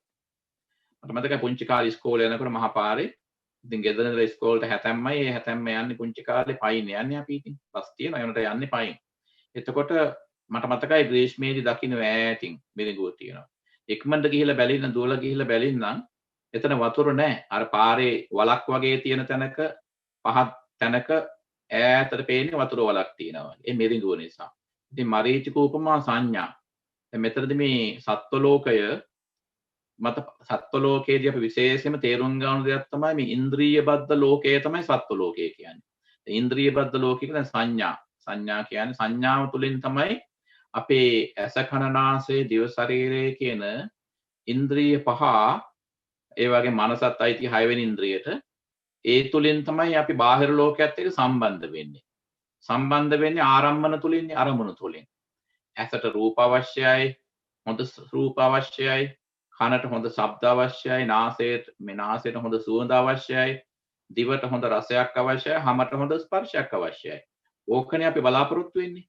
ඕක තමයි අපි හොයාගෙන යන්නේ. ඉතින් සත්ව ලෝකයේදී සත්වයා කරන්නේ ඕක. පෙර දේශනාවකදී සඳහන් කළානේ සත්ව කියන වචනේ තේරුම සයන් අල්තයන් තන සත්ත්ව කියලා කියන්නේ පාලි. සයන් අල්තයන් වයන් සත්ව කියලා කියන්නේ සංස්කෘත වචනේ. සතා කියලා කියන්නේ සිංහලෙන්. ඒතර සත්ව කියන එකේ මූලික විග්‍රහයත් මේ මොකක්ද? තේරුම. සත්ව කියන එකේ තේරුම ඇලීම කියන එක. attachment. සත්ව කියන එකේ මූලික විග්‍රහය ඒ වචනේ තේරුම attachment ඇලීම. ඒ නිසානේ අපිට ඇලීමකින් තොරව පැවැත්මක් නැත්තේ අපිට නේද? හැමදෙනාටම තේරෙනවා ඇලීමකින් තොරව පැවැත්මක් නැහැ කියලා. ඇලීමක් නැති තැන ජීවිතයක් නැහැ කියලා හිතෙන්නේ අපිට. ඇලීමක් නැති තැන ජීවිතයක් නැහැ කියලා හිතෙනවා. ඒ නිසානේ කනගාටුව, ਸੰతాපය, ශෝක ਸੰతాප ඇති වෙන්නේ. ඒ ඇලීම හැබැයි කනගාටුව අපිට මේ වැළැක්විය නොහැකි යථාර්ථයකට අපට මුහුණ දෙන්න සිද්ධ වෙනවා මේ සත්ව ලෝකයේදී. ඔය ඉන්ද්‍රිය බද්ධ ලෝකයේදී. ඒ තමයි ගැටීම කියන එක. ගැටීම අනිවාර්යයෙන් වෙනවනේ අපට. අපි බොහෝ විට අපි සඳහන් කරලා තියෙන මජ්ක්‍ධිම නිකායේ බුදුහාමුදුරු දේශනා කරන්නේ කොහොමද? මේ අනුරුද්ධ පටිවිරුද්ධ කියලා. අපි සඳහන් කළා. අනුරුද්ධ කියලා කියන්නේ යමක් දැක්කලා ඒ ඔස්සේ දුවන එක. පටිවිරුද්ධ කියලා කියන්නේ බැඳුනට පස්සේ ටික දවසකින් එපා වෙලා ගැලවෙන්න බැරුව බයේ ආපහු දුවන්න බලනවා එතනින්. බය නිසා ඉවත් වෙන්න බලනවා. හැබැයි ඉතින් too late ප්‍රමාද වැඩි. හරි අමාරුයි ගැලවෙන්න බැඳුනට පස්සේ. ඒ නිසා අනුරුද්ධ පටිවිරුද්ධ ඒ කියන්නේ ඇලීම සහ ගැටීම. ඉතින් ඉන්ද්‍රිය බද්ධ ලෝකයේ සත්ව ලෝකයේ අපිට පැවැත්ම තියෙන්නේ ඔය සංඥාව මුල් කරගෙන අපේ ඉන්ද්‍රිය බද්ධ ලෝකයේ ඉන්ද්‍රිය තුලින් දකින ලෝකය තමයි මෙතන සත්ව ලෝකය කියලා කියන්නේ. දැන් අර මුල් විග්‍රහයේදී ලෝක විදූ ගුණයේදී උන්වහන්සේ පොදුවේ විස්තර කළා මේ සත්ව ලෝකයයි ඊළඟට විග්‍රහ කරන්න බලාපොරොත්තු අවකාශ ලෝකයයි දෙකම පොදුවේ උන්වහන්සේ විග්‍රහ පොදුවේ අපි දකින්නේ සංඛාර ලෝක කියලා. ඒක කාරණේ කන්ෆියුස් කරගන්න එපා, අවුල් කරගන්න එපා. මේ කාරණේ හොඳට තේරුම් ගන්න. සංඛාර ලෝක කියලා කියන්නේ ලෝකය ඇතිවීමේ ජීව ලෝකයයි අජීව ලෝකයයි ඒ දෙකේ ඇතිවීම මුල් කරගෙන කරන විග්‍රහය සංඛාර ලෝක. ඊට පස්සේ ඒ සංඛාර ලෝකම දෙකට ආපහු බෙදලා ජීව ලෝකයේ සත්ව ලෝකයේ විදිහටත් අජීව ලෝකයේ අවකාශ ලෝකයේ නැවත විග්‍රහ කරනවා. වෙන් කරලා ගන්නවා අපි. මේ එතකොට එතනදි ගන්න විග්‍රහයේදී සත්ව ලෝකය කියන්නේ ඉන්ද්‍රිය බද්ධ ලෝකය. ඒ කියන්නේ sensory world එක. අපේ මේ ඉන්ද්‍රිය මත පදනම් වූ ලෝකය. ඒකෙදි තමයි මේ ස්කන්ධක අපි විග්‍රහ කරගෙන රූප කියන්නේ ජීව විද්‍යාත්මක පැත්ත. අපේ මේ භෞතික කය ඊළඟට වේදනා රූප දේවක වේදනාව කියන්නේ හැඟීම් දැනීම් ඊළඟට සංඥා කියලා කියන්නේ අර ඉන්ද්‍රිය බාහිර ලෝකයක් එක්ක සම්බන්ධ කරන අපේ මානසික ශක්තිය ඊළඟට සංඛාර කියලා කියන්නේ ඒ ලෝකයක් එක්ක මේ සම්බන්ධ වෙලා නිකන් ඉන්නේ නැහනේ සංඥාවෙන් ලෝකයක් එක්ක සම්බන්ධ වුණාට පස්සේ ඊළඟට මේ අපි නිගමන ගන්නවනේ නිගමන පූර්ව නිගමන එකතු කරනවා ඒවා පොදුවේ අපි කියනවා කර්මය කියලා කර්ම රැස් කරගන්නවා පුරුදු රැස් කරගන්නවා මතකේ රැස් කරගන්නවා ඒවා තමයි මේ මොකද්ද රූප වේදනා සංඥා සංඛාර එතන සංඛාර කියලා කියන්නේ මේ එකතු කිරීම රැස් කිරීම කියන එක ඊළඟට විඥාන ඊළඟට මොකද කරන්නේ කෙටියෙන් විග්‍රහ කරනවා නම් ඊළඟට එතන කියන්නේ නිගමන මේ විඥාන කියලා කියන්නේ දැන් සංඛාර එකතු කරලා දැන් පූර්ව නිගමන වලට එකතු වෙනවා අර හේතු වෙන්නේ අර එකතු රැස් කිරීම data එකතු කරනවා දත්ත එකතු කරනවා ඒ දත්ත කර්ම ශක්තිය වෙන්න පුළුවන් කර්ම ශක්තිය මතකය සහ පුරුදු ඔය දෙවල් එකතු කරනවා ඒ එකතු කිරීම සංඛාර ඒකතු කරලා නිකන් ඉන්න ඊට පස්සේ ඒ ඔස්ස නිගමනයක් කරන් ජීවත් වෙනවා අපි ඒ විඥාන ඔය පහනේ එතකොට රූපේ තියෙන රූපේ මට පදනම් වෙච්චි වේදනා සංඥා සංඛාර විඥාන තව මානසික ශක්තියින් හතරක් තියෙනවා ඔය ප්‍රවණතා පහේ එකතුව තමයි ස්කන්ධ පහ කියන්නේ අපි එතකොට ඔය ස්කන්ධ මත පදනම් වෙතු පංචස්කන්ධය මත පදනම් වූ ලෝකය තමයි සත්ව ලෝකය කියලා කියන්නේ. එතකොට සත්ව ලෝකයේ ඉන්ධන මොනවද? සත්ව ලෝකයේ ක්‍රියාත්මක වෙන්නේ කුමක් කරාද? මේ ඒ ක්‍රියාත්මක වෙන්නේ උපාදානය හරහා. උපාදානය කියන්නේ බැඳීම, ඇටැච්මන්ට් හරහා උපාදානය. ඒ නිසානේ අර බුදුරජාණන් වහන්සේ දේශනා කළේ සංකිට්ඨේන පංච උපාදානස්කන්ධා දුක්ඛා කියලා. නේද? ඔබ අහලා තියෙනවනේ ධම්සප්පවතුන් සූත්‍රයේදී, සත්‍යවිභංග සූත්‍රයේදී, වෙනත් බොහෝ සූත්‍රවලදී සත්‍යවිභංග සූත්‍රය මම හිතන්නේ අපේ මේ දේශනා මාලාවේ ඔබ 100 වාරයකට වඩා සඳහන් කරනවා අහලා ඇති. ප්‍රශ්නේ තියෙන්නේ පංචස්කන්ධේ නෙමෙයි, පංචස්කන්ධෙට දෙන බැඳීම කියලා. බහලා තියෙන මතකයිනේ ඒක පෙර දේශනාවල හොඳට මතක තියාගන්න, මතක් කරගන්න. නේද? ප්‍රශ්නේ තියෙන්නේ පංචස්කන්ධවල, පංචස්කන්ධේ නෙමෙයි. පංචස්කන්ධෙට බැඳීමේ ප්‍රශ්නේ තියෙන්නේ. ඒ නිසා බුදුරජාණන් වහන්සේ කොහෙවත් දේශනා කළේ නැහැ පංචස්කන්ධා දුක්ඛා කියලා. කිසිම තැනක දේශනා කළේ නැහැ පංචස්කන්ධා දුක්ඛා කියලා. උන්වහන්සේ දේශනා කළේ පංච උපාදානස්කන්ධා දුක්ඛා කියලා. පංචස්කන්ධේ නෙමෙයි දුක, පංචස්කන්ධයට දෙන බැඳීම උපාදානයයි දුක වෙන්නේ. ඒක නැත්තම් බුදුරජාණන් වහන්සේට පංචස්කන්ධයක් තියෙනවනේ. රහතන් වහන්සේට පංචස්කන්ධයක් තියෙනවනේ.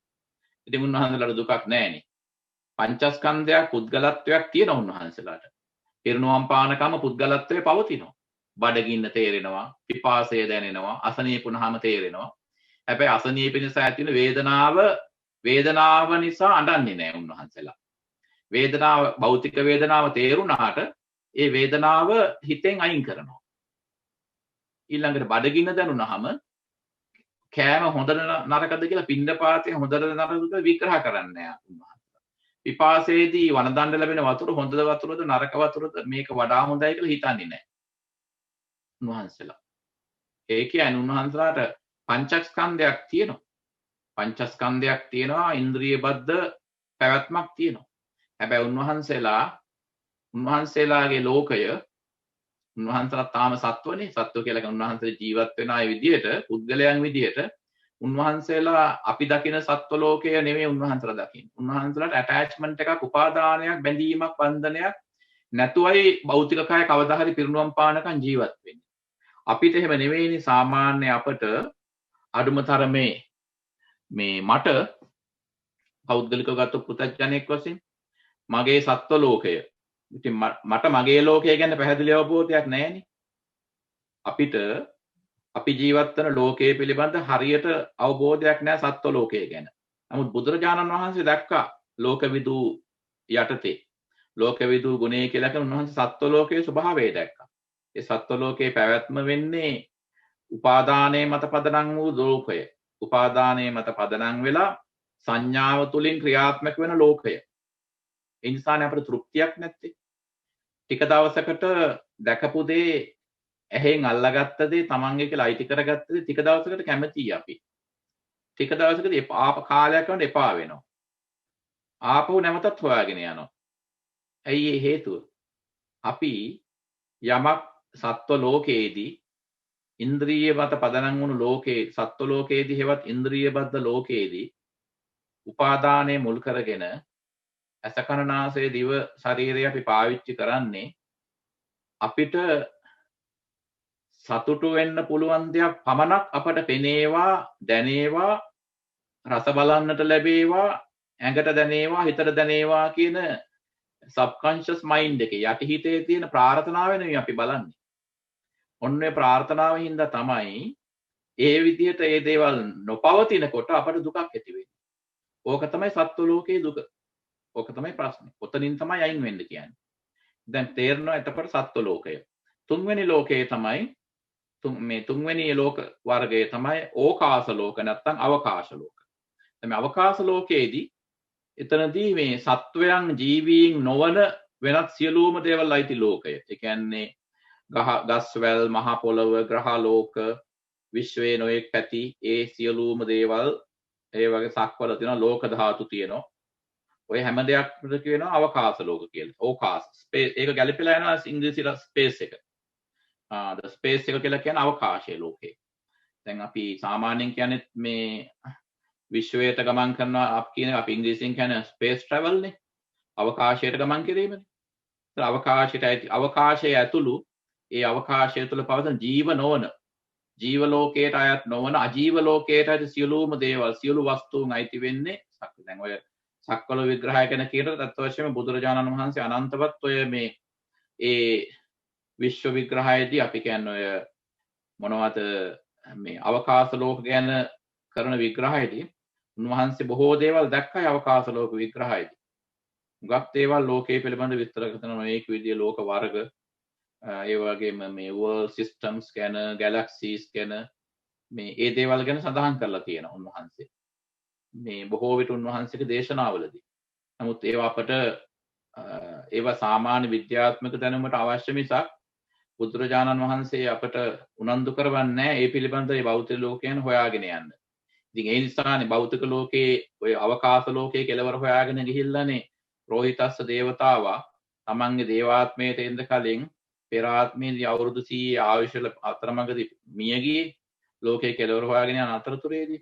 ඒ නිසා උන්වහන්සේ භෞතික ලෝක ගැන අනන්තවත් දේශනා කළ තියෙන ලෝක ධාතු ගැන චූලනී මධ්‍යම ලෝක ධාතු මහා ලෝක ධාතු ඒ කියන්නේ world systems ගැන galaxies ගැන මේ සූර්යයා පවතින ඒ වගේම නොයෙක් විදිහේ ලෝක වර්ග ගැන චක්‍රාවාට ගැන galaxies ගැන ඔය වගේ දේවල් ගැන උන්වහන්සේ බොහෝ තැන්වල දේශනා කරලා තියෙනවා. අපිට මේ අදාළ වෙන්නේ මේ දේශනාවකදී ඒ වගේ දේවල්. ඉතින් ඒ නිසා අපට උන්වහන්සේ නිසා ඔය ලෝක විග්‍රහයේදී උන්වහන්සේ දේශනා කළා දැන් මනුෂ්‍ය ලෝකය ගැන දෙව්ලෝක ගැන ඒ වගේ වෙනම භෞතික ලෝකයේ දැන් ඔය අවකාශ ලෝක ගත්තහම ඒ අවකාශ ලෝකයේ තුල නේ සත්ව ලෝක පවතින ජීව ලෝක. ඒ ජීව ලෝක ගත්තාම මනුෂ්‍ය ලෝකයේ සතර අපාය ඒ වගේම බ්‍රහ්ම ලෝක ඔය වගේ ලෝක තියෙනවා අනන්තවත්. නමුත් ඒ වගේ පුද්ගලයෝ ගිහිල්ලා උත්පත්තිය ලැබනවා. ඒ නොයෙක් ලෝකයන් ලැබෙන උත්පත්තියට අපි කියන සංසාර කියලා. ඒ සංසාරේ කෙලවරක් නැහැ නැවත නැවත ඉපදෙනවා. එතකොට එතනින් හිතාමතාම අපි විමුක්තියක් ගැන ප්‍රාර්ථනාවක් නොකළොත් අපිට හැමදාම සසර ගමනේම තමයි යන්න වෙන්නේ. ඉතින් රෝහිතස්ස දේවතාව ඒක හොඳට තේරුම් ගත්තා. රෝහිතස්ස දේවතාව තේරුම් ගත්ත තමන්ගේ ඒ ලැබිච්ච 이르දි බලයෙන් තමන් ලබාගත්ත දෙයක් නැහැ කියලා. ලෝකයේ කෙලවර හොයන්න ගිහිල්ලා. ඒ නිසා තමයි තමන්ගේ පෙර කරපු ඒ අත්දැකීම පදනම් කරගෙන දේවතාවා රෝහිතස්ස දේවතාව බුදුරජාණන් වහන්සේ ළඟට ඇවිල්ලා මේ ඒ තමන් කරපු වැරදි තමන්ගේ අත්දැකීම පිළිබඳ මේ දේශනා කරන්න හේතුනේ. දැන් අපි ලෝක ධාතුව ගත්තමත් මේ දැන් බෞද්ධ ලෝක විග්‍රහයේදී බුද්දිස් කොස්මොලොජි වල මේ ඔය ලෝක ධාතු ඒ කියන්නේ අවකාශ ලෝක ගැන කියනකොට මේ බුදුරජාණන් වහන්සේ දේශනා කරනවා. ඉතින් මොනවද දැන් අපේ මේ සක්වල ගත්තාම මේ අපේ සක්වලේ තියෙනවා ලෝක 31ක් වෙන සඳහන් හතර අපාය, මනුෂ්‍ය ලෝකය, දිව්‍ය ලෝක 6, රූපාවචර බ්‍රහ්ම ලෝක 16, අරූපාවචර බ්‍රහ්ම ලෝක 4 මේ 31. මේ එතකොට මේ 31ම එකම සූර්යයෙකුගෙන් මේ ස්තර මේවා අපි කියන dimensions එහෙම නැත්නම් ස්තර මේ හැම දෙයකම එකම සක්වලට අයිති මේ සක්වලේ පවතින එකම සූර්යයකින් හඳකින් ආලෝකමත් වෙන බව ධර්මයෙන් සඳහන් වෙනවා. එතකොට තවත් ඒ වගේ සක්වල තියෙනවා තවත් galaxies.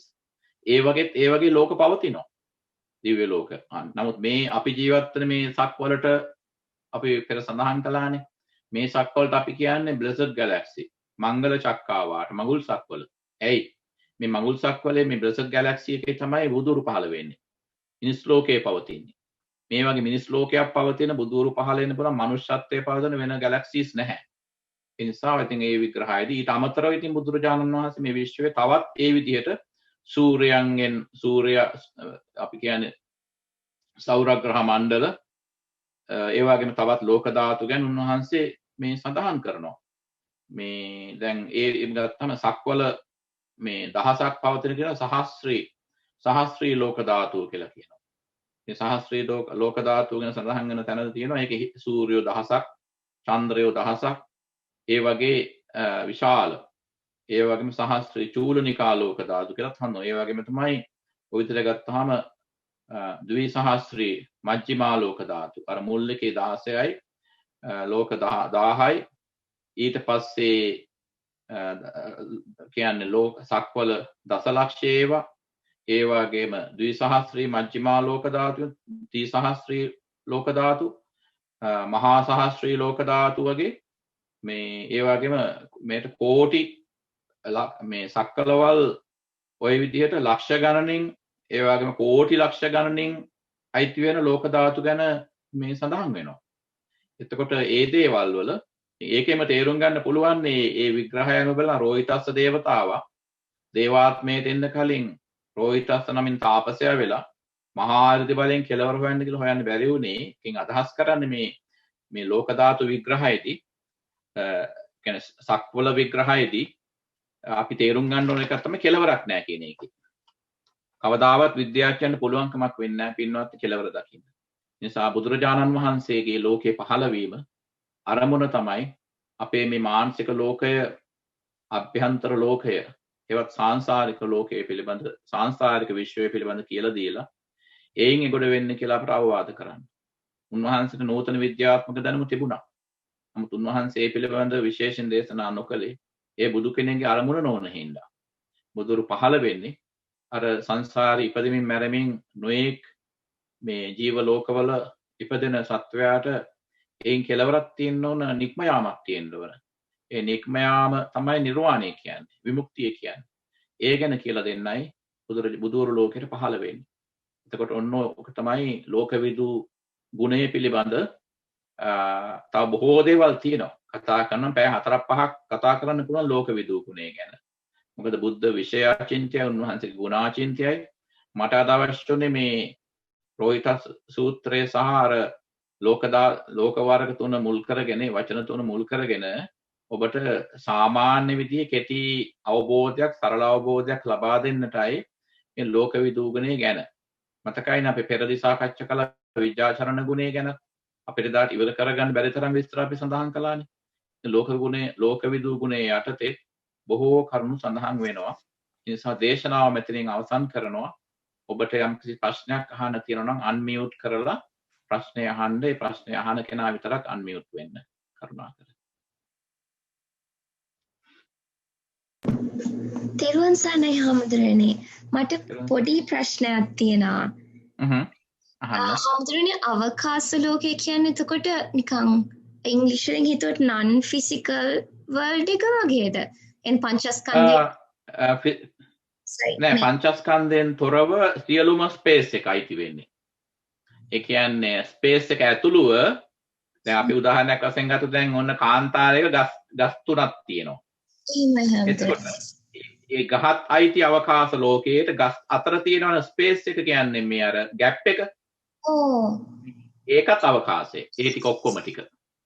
එතකොට නිකන් දැන් ඇත්ත වශයෙන්ම බුද්ධ ධර්මයේදී අවකාශය කියලා ස්පේස් කියලා විග්‍රහ කරන්නේ මේ පුද්ගලයාට සාපේක්ෂව තමයි ස්පේස් එක විග්‍රහ කරන්නේ. ඒ කියන්නේ වස්තුවකට සාපේක්ෂවනේ ස්පේස් එකක් තියෙන්නේ. දැන් හිස් භූමියක අපි බිත්ති 4ක කාමරයක් බැන්දොත්, ගෙයක් බැන්දොත්, එතකොට අපි ඒකට කියනවානේ බිත්ති 4න් ඇතුළත තියෙනවා කාමරේ. ඒක එතකොට අභ්‍යන්තර ස්පේස් එක, අවකාශය බිත්ති වලින් පිටත බාහිර අවකාශය කියලා. එතන ඒ බොහොම හොඳ ඒක. ඒ විදිහට එතකොට මේ අවකාශ ලෝකය කියලා කියන්නේ, අවකාශ කියලා කියන්නේ අතරම අහස කියන තේරුම ගන්න අපි. අහස කියන්නේ ස්පේස් එක කියන්නේ empty space කියන එකනේ. එතකොට එතනදී ජීව ලෝකයේ හැර, පුද්ගලයන් හැර සෙසු වස්තුන් සියල්ලම පවතින අවකාශය නැත්නම් ස්පේස් එක තමයි ග්‍රහලෝක. පෘථුවියේ නම් ගහකොළ, වෙනත් ඉදිරියේ තව ස්පේස් එක ඉදිරියට යන වෙනත් පෘථුවි, සෞර ග්‍රහ මණ්ඩල, ඒ සියලුම දේවල් අයිති වෙන ස්පේස් අවකාශ ලෝකයට. අතවසෙන් මෙතන ලෝක කියන එකෙන් අදහස් කරන්නේ මේ සාමාන්‍යයෙන් අපි අදහස් කරන earth එක මේ පෘථුවිය කියන ලෝකේ නෙමෙයි, අවකාශ කියන තේරුම නැත්නම් විශ්වය කියන වචනේ බුදුහාමුදුරන්ගේ ධර්මයේ අයිති වෙන්නේ මේ අයිති වෙන්නේ ලෝක කියන එකට. දැන් ඊළඟට ඒ ප්‍රශ්නයට අදාළ වෙන්න මම අර කියවනේ තව පොඩි වචනයක විග්‍රහයක් කරලා මම ඒක කළේ නැහැ. මම ඒක දැන් කියන්නම්. මම ඒක ප්‍රශ්නෝත්තර වෙලාව කියන්න හිටියේ. මේ ඒ තමයි ලුජ්ජති පලුජ්ජති इति ලෝකෝ. ලෝකය කියන වචන ඩිෆයින් කරන්නේ, විග්‍රහ කරන්නේ කොහොමද? ලුජ්ජති පලුජ්ජති इति. ඒ කියන්නේ paludu වෙලා කොටස් වලට කැඩිලා බිඳලා යන දේ තමයි ලෝකය කියන්නේ. බලන්න විග්‍රහය ලස්සන. ඒ කියන්නේ එතනදී දෙපැත්තට මේක වැටෙනවා. දැන් බාහිර ලෝකයේ ගත්තාමත් භෞතික ලෝකයේ සියලු වස්තුන් කැඩිලා බිඳලා විනාශ වෙලා යනෝනේ කවදා හරි. ඒ වගේම තමයි අපි මවාගත්ත අභ්‍යන්තර ලෝකයක් තියෙන මානසික ලෝකයක්. ඒ මානසික ලෝකයේ පදනම් වෙන්නේ ආශාව, උපාදානය, ප්‍රාර්ථනා මත පදනම් වෙච්ච ලෝකයක්. ටික දවසකින් කැඩී බිඳී යනවනේ. විනාශ වෙලා යනවා. එතකොට කැඩී බිඳී සුණු විසුණු වී යන දේ තමයි ලෝකය කියලා කියන්නේ. බුද්ධ විග්‍රහය, බුදුහාමගේ විග්‍රහය තමයි. එතකොට ඕන object එකක් if it's subjected to change එතකොට ඒක ලෝකයේ කොටසක් වගේ නේ. ඒ කියන්නේ වෙනස් වෙනවා. ඒක තමයි ලෝකය කියන්නේ ඇත්තටම. Anything that is subject to change and fall apart into pieces, getting cracked, falling apart into pieces. ඒ හැමදේම අයිති වෙන්නේ එතකොට ලෝකය කියන එක. ඒක භෞතික ලෝකේ නැත්තම් physical world එකට ගන්නත් පුළුවන්. අපේ මානසික ලෝකයට ගන්නත් පුළුවන්. දැන් අපේ ඉන්ද්‍රිය බද්ධ ලෝකේ, සත්ත්ව ලෝකේ පදනම් වෙන ප්‍රාර්ථනා සහ ආශා බලාපොරොත්තු මත බාහිර ලෝකේ ඒව හැදුනම හැදිලා තියෙනවා. ඉතින් මේ මොනවද ආපෝ තේජෝ වායු වල පරමාණුකව හැදිලා තියෙනවා. නමුත් ඒ දේත් ආය පැවැත්මක් නැහැ. decay and death. ඒ දෙකනේ දිරායාම සහ මරණය. ඒ දෙකටපත් වෙනවා.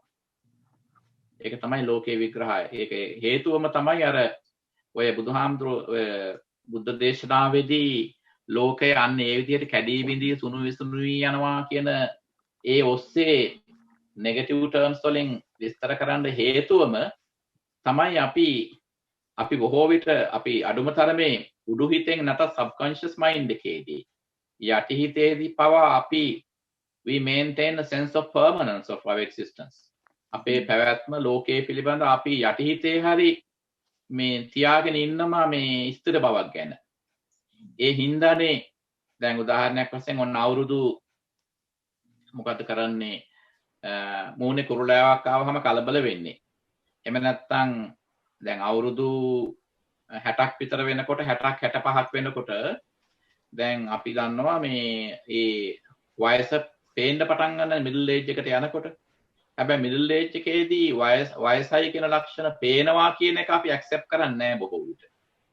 අපි කල්පනා කරන්නේ why do I look old? ඇයි මං වයසයි වගේ පෙනෙන්නේ?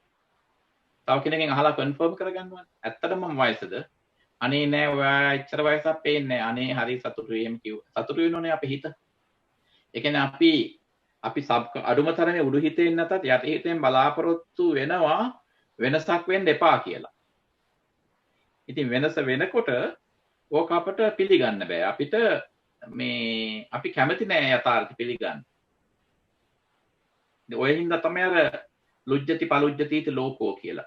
ඒ කියන්නේ භෞතික ලෝකයක්, මානසික ලෝකයක් හැම ලෝකයක්ම මේ ස්ථිර නෑ වෙනසට භාජනය වෙනවා කියන subject to change කියන එක උගන්වන්නේ ওই විදිහට. මොකද ඒක අපි ඒක එක්ක යන්න හුරු වුණාම අපට එන සංතාපය අඩුයි.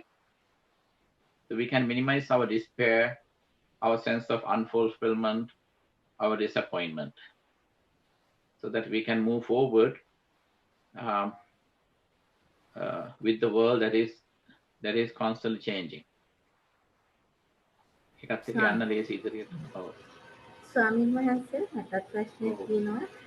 විද්‍යාත්මක විදිහට ගහකොළ ජීවීන් විදිහටනේ හිතන්නේ.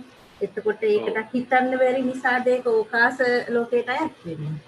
නෑ බුදුරජාණන් ඔය ජෛනාගමට අනුව කන්ෂස්නස් තියෙනවා කියලා විශ්වාස කරනවා. නමුත් ඔය බුදුහාමුදුරන්ගේ ධර්මයට අනුව ඔය ජීවය දෙකක්.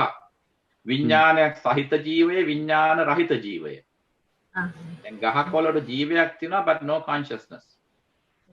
මේ ඒ කියන්නේ ගස්වලට ඒ ගහේ ඥාන වලින්ම ලබාගත් survival ගහට survival දැන් අපිට පුද්ගලයෙකුට තියෙනවනේ survival instincts පැවැත්මට උදව් කරන instincts නැත්නම් අපේ මානසික ප්‍රවණතා ලැබෙනවා. දැන් ඒක ගස්වලට ලැබිලා තියෙනවනේ ඥාන වලින්ම ඒක පැවැත්ම. එතකදී එතනදී අදහස් කරන්නේ ගහකොළ වලට so the trees and plants have a life but no consciousness. Whereas when it comes to beings, they have both life and consciousness. එතකොට අපිට ජීවීන්ට විඥානයයි ජීවයයි දෙකම තියෙනවා. හැබැයි ජෛනාගමට අනුව ඔය වීගන් කෙනෙක් නැත්නම් වීගනිසම් කියන කෙනේ ජෛනාගමෙන්නේ.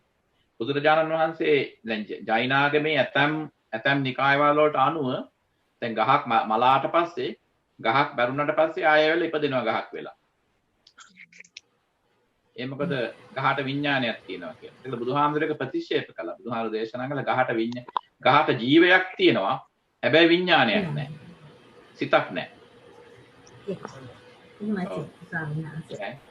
ස්වාමීන් වහන්සේ ඔව් කියන්න. පුංචි ප්‍රශ්න දෙකක් තියෙනවා. එක තැනකදී ඔබ වහන්සේ කිව්වා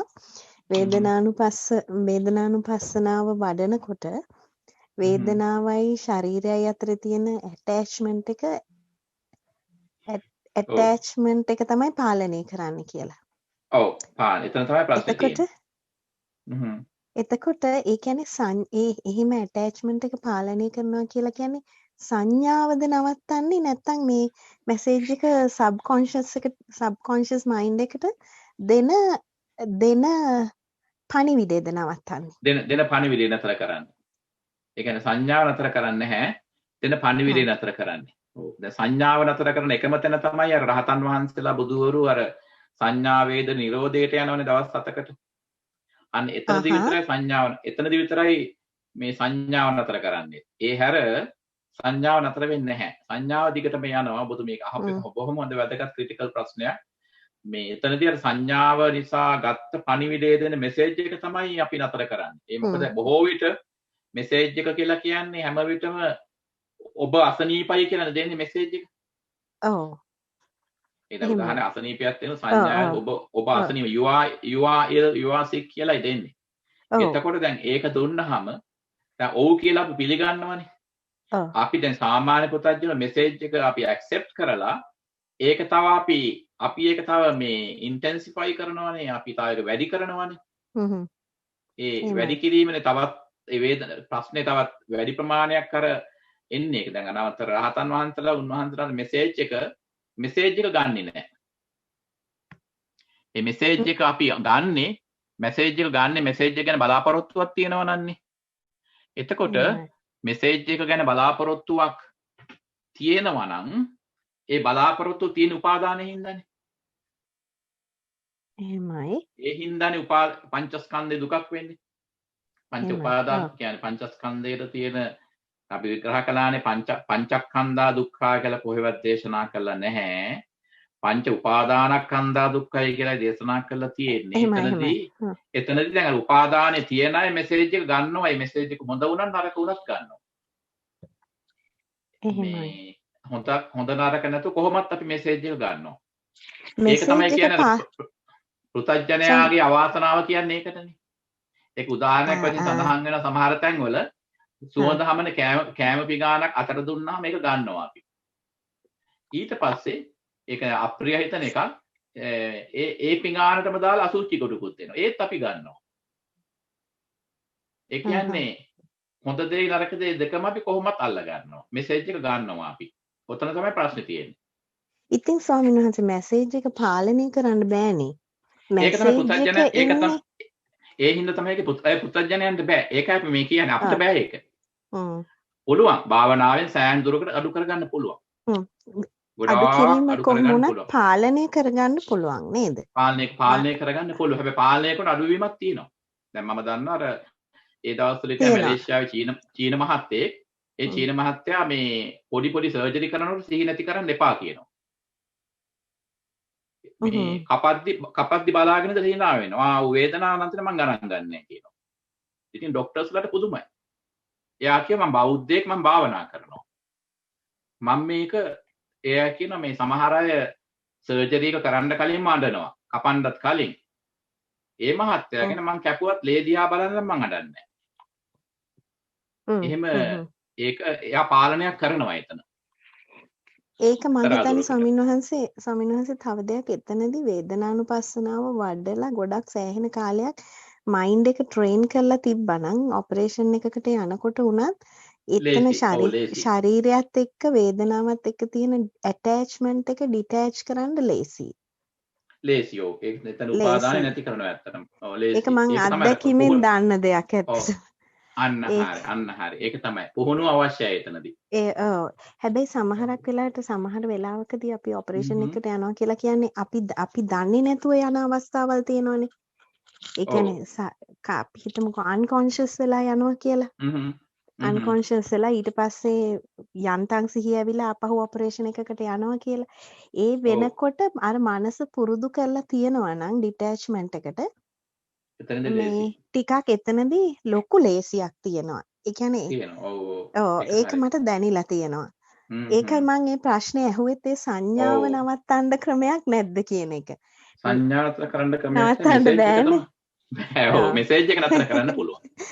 මෙසේජ් ඒක එක. හරි. මෙසේජ් එකේ එක්තරා ඩිග්‍රී එකකට අඩු වැඩි කරන්න පුළුවන්. يعني අඩු කරන්න එහෙමයි. පුළුවන්. Yeah. That's very true. there can be there can be a reduction. හ්ම්. මේ ඒ තව කියන්නේ there පුංචි can be ප්‍රශ්නයක්. lesser degree of pain. හ්ම් හ්ම් හ්ම්. මේ ඔව්. නෑ ඒක හරියටම කියනවා නම් හාමුදුරනේ මගේ ජීවිතයේ හ්ම්. අත්දැකීම අනුව මම කියනවා නම් අපි අර ඔව්. ඉස්සර අපේ ලංකාවේ තිබ්බේ රේඩියෝ එක අර ටියුන් කරන්න කරකවන මේ කරකවන්න ඕන. ඔව් කර ඔව්. ඒ වගේ හ්ම්. නිකන් චුට්ට අපි අර ටියුන් එක වැඩි කරගන්නවා වගේ දෙයක් තමයි අවසාන මොහොතේදී ඔපරේෂන් එකට යන වෙලාවට ඔව්. අපිට දැනෙන්නේ ගොඩාක් ලෝ ටියුන් එකකින් අපි මේ ආපහු සිහිය එනකොට මේ වේදනාව දැනෙන ප්‍රමාණය අඩු හ්ම්. වේවා කියන එකට මනස හැදෙනවා. හැදෙනවා. හරියට හරි. ඔව්. ඒ නිසා තමයි අර මේ අර ත්‍රිලක්ෂණ විග්‍රහයේදී බුදුහාම දේශනා කළේ අත නිබ්බින්දති දුක්ඛේ කියලා. ඒ කියන්නේ දැන් අපි සැපයක් වුණත් දුකක් වුණත් අවසාන දුකක්නේ. අපි අර විග්‍රහ කළේ මතකනේ. ඔව්. සැප දුක සුඛ දුක. සුඛ දුක්ඛ. සුයන් ඉවර වෙන්නෙත් කයන්නෙන්, දුයන් ඉවර වෙන්නෙත් කයන්නෙන් අවසානේ. ක කියන්නේ no meaning නේ, no essenceless නේ. එතකොට සුඛ දුක්ඛ දෙකම ඉවර වෙන්නේ අතනදී. දැන් බුදුහාම දේශනා කළේ දැන් ඔය සුඛ කියලා කියන්නේ දුක්ඛ කියන එකේ රිෆ්ලෙක්ෂන් එකක් නේ. ඒ කියන්නේ accidental break එකක් නිසා. ඒ කියන්නේ දුක්ඛ කියලා කියන දිගට ගලන එකක්. ඉඳලා හිටලා deliberately කියන්නේ අපි හිතාමතාම ඕකේ අපි ඒ පොඩ්ඩක් බ්‍රේක් කරනවා අවබෝධය තුලින්. එතකොට අවබෝධය තුලින් හරි නැත්නම් ඉන්ද්‍රියයන්ගේ උද්දීපන නිසා අපට සුවය කියලා දෙයක් ලැබෙනවා. හැබැයි අවසානයේදී ආයත් දුකනේ. එතකොට දැන් බුදුහාමුදුරුවෝ පාවිච්චි කරන වචනේත් අර නිබ්බින්දතිනේ. දැන් ඔය නිබ්බින්දතිය කියන්නේ නිර්වින්දති. දැන් අපි වෛද්‍ය විද්‍යාවේ සිංහලෙන් අපි වෙනස් ශීර්ෂය දෙනකොට අපි කියන නිර්වින්දනය කරනවා කියලානේ. ඔව්. ඒ කියන්නේ විඳීමයි නතර කරන්නේ එතනදී. එතන වින්දනය නතර කරනවා කියන්නේ මෙසේජ් එක ගන්න එක නතර කරනවා. එතකොට ඒක මෙඩිකලිනේ කරන්නේ. එතකොට මෙඩිකලි ඉන්ඩියුස් කරලා අපි ඒක කරන්නේ එතකොට. හැබැයි ඒ වෙනකොට අපි සබ්කොන්ෂස් එකට ඒ පණිවිඩය දීලා තිබුණා නම් අන්න හරියට නැගිටින වෙලාවට ඒක Tamanට වේදනාව දරා ගන්න පුළුවන් ප්‍රමාණය වැඩි වෙනවා. ඔව් ඒ නිසා තමයි කියන්නේ අර අවසානයේතර ලාස් හයිබර්නේට් වෙන්න කලින් දුන්න ලාස් මෙසේජ් එක අනුව ඊළඟට ක්‍රියාත්මක වෙන්නේ. ඒක තමයි අර ඕටෝ සජෙස්ෂන් එක වෙන්නේ අපේ. ඕටෝ සජෙස්ෂන් කියන එක නූතන මනෝවිද්‍යාවේ පස්සේ හොයාගත්ත එකක් නේ. එහෙමයි. දැන් උදාහරණයක් වශයෙන් දැන් ඔය මම ඔය අපි ලංකාවේ තියෙන මේ psychology of devil dancing තොවිල් නටන්නේ. දැන් තොවිල් නටනකොට ආතුරයා ළඟට ගිහිල්ලා අර යක්ෂ මූණක් වෙස් මූණක් දාගෙන විහිළු කරනවනේ. ඒ විහිළු කිරීමේදී ආතුරයට නැත්තම් පේෂන්ට් ලෙඩාට තේරෙනවා අනේ මේ යකෙක් වුණත් හරි විහිළුකාරයෙක් නේ. ඒක තමයි තෙරපි එක. එතනදී සමහර තැන්වල කියන මන්ත්‍රයක් නෑ ඔය කපුවෝ. මේ ඕක යන්නේ ගොඩක් වෙලා නටනකොට අපේ thought patterns වෙනස් කරනවා අර හියුම තුලින්. ඒ නැත්තම් අර විහිළුව තුලින්. එතකොට අර නටනවා දිහා බලලා ඊට පස්සේ ගහ උඩින් එනවා ගස් දෙකක් අතරින් එනවා මූණට මූණ තියෙනවා විහිළු කරනවා. ඊට පස්සේ ආතුරයා නැත්තම් patient hina වෙනවනේ. hina වෙච්ච ඒක දැක්ක ගමන්ම හරි සතුටුයි නටන කෙනාට කපුවට. ඇයි මේ මෙයාට සජෙස්ෂන් එක දුන්නා දැන් කියලා හිතට. මෙයා ගත්තා ඒක. මෙසේජ් එක ගත්තා. එයා ඒ රිප්ලයි මොහොතේ එකක් දෙනවනේ. දෙනවා. ඒ මොහොතේ ඉඳලා බය ආයෙන් තුරන් වෙන්න පටන් ගන්නවා. ඒ කියන්නේ හාමුදුරනේ ඉතින් බලන්නකො ඒ පුදුම තරමට අපේ මේ පරණ දේවල් තුල තිබිලා ඔව් අපේ තියෙනවනේ මේ සබ්කොන්ෂස් එකට පණිවිඩ දෙන දෙන ක්‍රමයක්. ක්‍රමයක් තෙරපියුටික් ඇක්ෂන් කියන එක තිබුණා. ඒක දැන් අපේ වුණත් දැන් මටත් මතකයි ඔය බය වෙලා ආවහම ගෙදර ආවහම එහෙම සමහරට අපේ ගේ එහා පැත්තේ සෝන තියෙන්නේ. උන්චිම කාලේ බය වෙලා තියෙන නමුත් සමහරට ඒ කාලේ මිනි පුච්චනකොට මම මිනිහක් ගේනකන් ඉන්නේ මේ අම්මා ගහනවා යන්න එපා කියලා.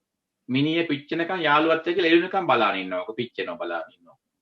ඊට පස්සේ ඒක හේතුව තමයි දවසක් පන්සලේ ලොකු හාමුදුරුවෝ දහම් පාසලදී කිව්වා ජීවත් වෙලා ඉන්න කොටයි බය වෙන්න ඕනේ මලාට පස්සේ බය වෙන්න එපා.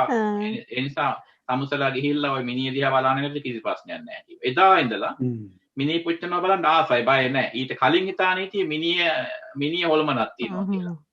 පස්සේ ලොකු හාමුදුරුවෝ දහම් පාසලදී දේශනා කළා නෑ ජීවත් වෙලා ඉන්න කාලේ බය වෙන්න ඕනේ මලාට පස්සේ බය වෙන්න එපා කිව්වා. එතකොට ලොකු හාමුදුරුවෝ මෙසේජ් එක අනුව තමයි මම ගිහිල්ලා අර එළි වෙනකම් බලාගෙන ඉන්නවා මිනිහ පිච්චෙනකම්. එතකොට අපේ ලොකු හාමුදුරු කෙනෙක් අපවත් වුණාම වේයන්ගොඩ මට එතකොට මම ගොඩක් පුංචි මේ එපා කියද්දි මම බලෙන් තමයි මිනි එම්බාම් කරන තැනට ගිහලා බලාගෙන හිටියේ. මේ එතකොට බලන්න මට මතක් වුණා මේක බැලි ඉතින් මෙතන හොල්මනක් නැහැනේ අපවත් වෙලානේ කියලා. බලන්න එතකොට ඒ අර අපේ අර ඔටෝ සජෙස්ෂන් එක අපිට සජෙස්ෂන් එකක් මනසට දෙනවා. දැන් ඔතනදී අපි බොහෝ විට දැන් අපට ඔය පංචස්කන්ධ උපාදානස්කන්ධය පංචස්කන්ධයට තියෙන බැඳීම ඔබතුමේ ප්‍රශ්නේ ආවේ බොහොම ස්තුතිවන්ත වෙනවා. මොකද ඒක බොහොම ක්‍රිටිකල්ම ප්‍රශ්නයක් විද්‍යානුකූල මනෝවිද්‍යාත්මක ප්‍රශ්නයක් ඇහුවේ. ඒතනදී අපි බොහෝ විට අපි යමක් දැක්කට පස්සේ ඒ දෙන මෙසේජ් එකේ එක්තරා ග්‍රැවිටි එකක් තියෙනවනේ මොනවා හරි. එහෙමයි. හැබැයි ඒ තියෙන ග්‍රැවිටි එක නෙමෙයි ප්‍රශ්නේ වෙන්නේ. අපි ඒක වැඩි කරනවා අපි. මේ වැඩි කරනවා. දැන් උදාහරණයක් වශයෙන් කිව්වොත් එහෙම දැන් අපිට කෙනෙක් විහිළුවක් කරනවා. ඒ විහිළුව කරන වෙලාවේදී අපි ඒ විහිළුව තහලුවක් විදිහට හිතට ගොඩක් ගත්තොත් එහෙම මොකද වෙන්නේ? මේ ඊට පෙර අතීතයේදී අපට විහිළුව කරපු කෙනා කරපු විහිළුත් කරලා තියෙන විහිළුව නෙවෙයි තහලු විදිහට කියලා අපි උපකල්පනය කරනවා. ඊට පස්සේ ජන්මාන්තර වෛර වෙනවා ඊට පස්සේ. අද තමයි තේරුනේ මීට කල්ලු මේ මට මේ තහලුනේ කරලා තියෙන්නේ මේ අදයි ඒක තේරුනේ කියලා. අත් වශයෙන්ම අද කරපු විහිළුවක් පමණක් වෙන්න පුළුවන්. ඒකේ අපහාසයක් නැති වෙන්න පුළුවන්. හැබැයි ඒ ගන්න නිගමනය අනුව පෙරදී අද කරපු විහිළුව අපහාසයක් වුණත් නැතත් පෙර කරපු විහිළුත් අපහාස විතරයි කළේ කියලා අපි නිගමනය කරනවා. එහෙමනේ අපි වැඩි කරගන්නේ. හැම විටම අර අපි ඒකේ දෙන මෙසේජ් එක ඔව් මෙසේජ් එක අපි කැපිටලයිස් කරනවා. මේ අපි ඒක තව වැඩි කරගන්නවා. ඔතන තමයි ප්‍රශ්නේ එන්නේ. ඒක තමයි ස්වාමීන් වහන්සේ ටියුනින් නේද? ඒක තමයි ටියුනින්. ඔතන තමයි ටියුනින්. ඔටෝ ටියුනින් නෙමෙයි. ඔටෝ ටියුන් කරන්නේ මේ අපි මැනුවලි ටියුන් කරනවා. මැනුවලි ටියුන් කරනවා. ඒකල්ලා අපි ඉතින් කෙනෙක් ඇවිල්ලා අපිට කියනවා blown out of proportion නේද ඔයාව කලේ කියලා කියනවා. අපිට කියනවා අපි කිව්වහම සමහරට කේස් ඈන්ලාවක් විග්‍රහ කළා දුන්නෙන් පස්සේ ඕනේ නං මං කලබල වුණා වැඩි ඒ වෙලාවේ කියලා කියනවා. එහෙම අපි කියනවා. ඉතින් එතන තමයි අර ඒක තමයි අපිට නොපෙනෙන ලෝකේ. ඕක බුදුහාමුදුරු දැක්ක හින්දා කියන උන්වහන්සේ ලෝක විදු කියලා. දැන් ඕක සමහර විට අපි කොච්චර ධර්මයේ දැනගත්ත මුළු ත්‍රිපිටකයේම කටපාඩම් කරගත්ත අවුරුදු 100ක් ගිය මහා තෙරුන් වහන්සේ කෙනෙකුටත් තරහ යන්න පුළුවන් ඕක තේරෙන්නේ නැතුව. එතකොට ඔව් එතනදී ලෝක විදු නෑ එතන උන්වහන්සේට. එතන ස්වාමීන් වහන්සේ දැන් කිව්වනේ ඔබ වහන්සේ එතන මුලදීම කිව්වනේ මේ අර ත්‍රිවිධ ලෝකය, සත්ත්ව ලෝකය, අවකාශය, සංස්කාර ලෝකය ඔය තුන අවබෝධ කර ගැනීම තමයි ලෝක විදු ගුණය කියන එක. එතකොට බුදු ගුණ භාවනාවක් විදිහට වඩනකොට එතනදී මේ ලෝක තුන ගැන අපිට පූර්ණ අවබෝධයක් එන්නේ නැහැනේ. අපි භාවනා කරාට අපිට දැන් විශේෂයෙන් අවකාශ ලෝකයේ සංස්කාර ලෝකයේ ගැන අපිට පූර්ණ අවබෝධයක් එන්නේ නැහැ. නමුත් අපි බුදු ගුණ භාවනාවක් විදිහට වඩනවා. එතකොට එතනදී අපි අපේ හිතින් අපි ඇචීව් කරන්නේ ප්‍රඥා පාරමිතාවට යන්නද නැත්නම් ඇත්ත වශයෙන්ම උතනදී අපි මූලික වශයෙන් කරන්නේ අපිට ශ්‍රද්ධාව ඇති වෙන්නේ උතන. ඊළඟට හැබැයි නියම බුද්ධානුස්සතියේ පාරමිතා වලට යන්න නම් ඒ බුදු එක එක ගුණවලට අදාළ අර ඔය කරපු මේ ඒ ගුණේ තියෙන ධර්මානුකූල ගැඹීරත්වය අවබෝධ කරගන්න ඕන ටිකක් හරි.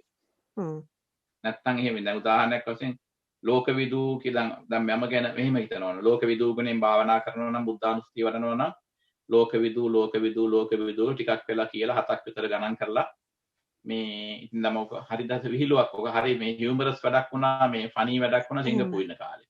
මම දන්න දායකාවක් හිට චීනෙක් කෙනෙක් එයා මේ දවසකට පැය 4ක් ලෝකවිදූ කියනවා ගණන් කරලා මේ නවගුණ වලින්. ඉතින් මේ එහෙම කියනවා. ඉතින් බොහෝ විට එයාගේ ළමයි හස්බන්ඩ් මේ එයාට විහිළු කරනවා ඕක කිව්වට වැඩක් නැහැ කියලා මෙයාට තරහ යනවා. ඊට පස්සේ මම එයාට කියලා දුන්නා ලෝකවිදූ ගුණය ගැන කරන නියම භාවනාව වෙන්නේ ඔයා දැන් හස්බන්ඩ් සහ ළමයි එක්ක ස්වාමියා සහ ළමයි එක්ක ඔයා තරහකින් දැන් ඉන්නේ. ඒ විතරක් නෙමෙයි අදත් භාවනාවට බාධා කරන්න ඒද දන්නේ නැහැ කියන උපකල්පනෙත් අරගෙනමයි යන්නේ. එතකොට ඔයා ලෝකවිදූ ගුණය දැකලා නැහැ ඔය තරහ ගන්න හින්දා කියලා කිව්වම එයා ඇඬුවා. අනේ මං මාස ගාණක් කළා දැනුයි තේරුනේ ලෝකවිදූ භාවනාව දැනුයි මෙහෙමයි කරන්නේ කියලා.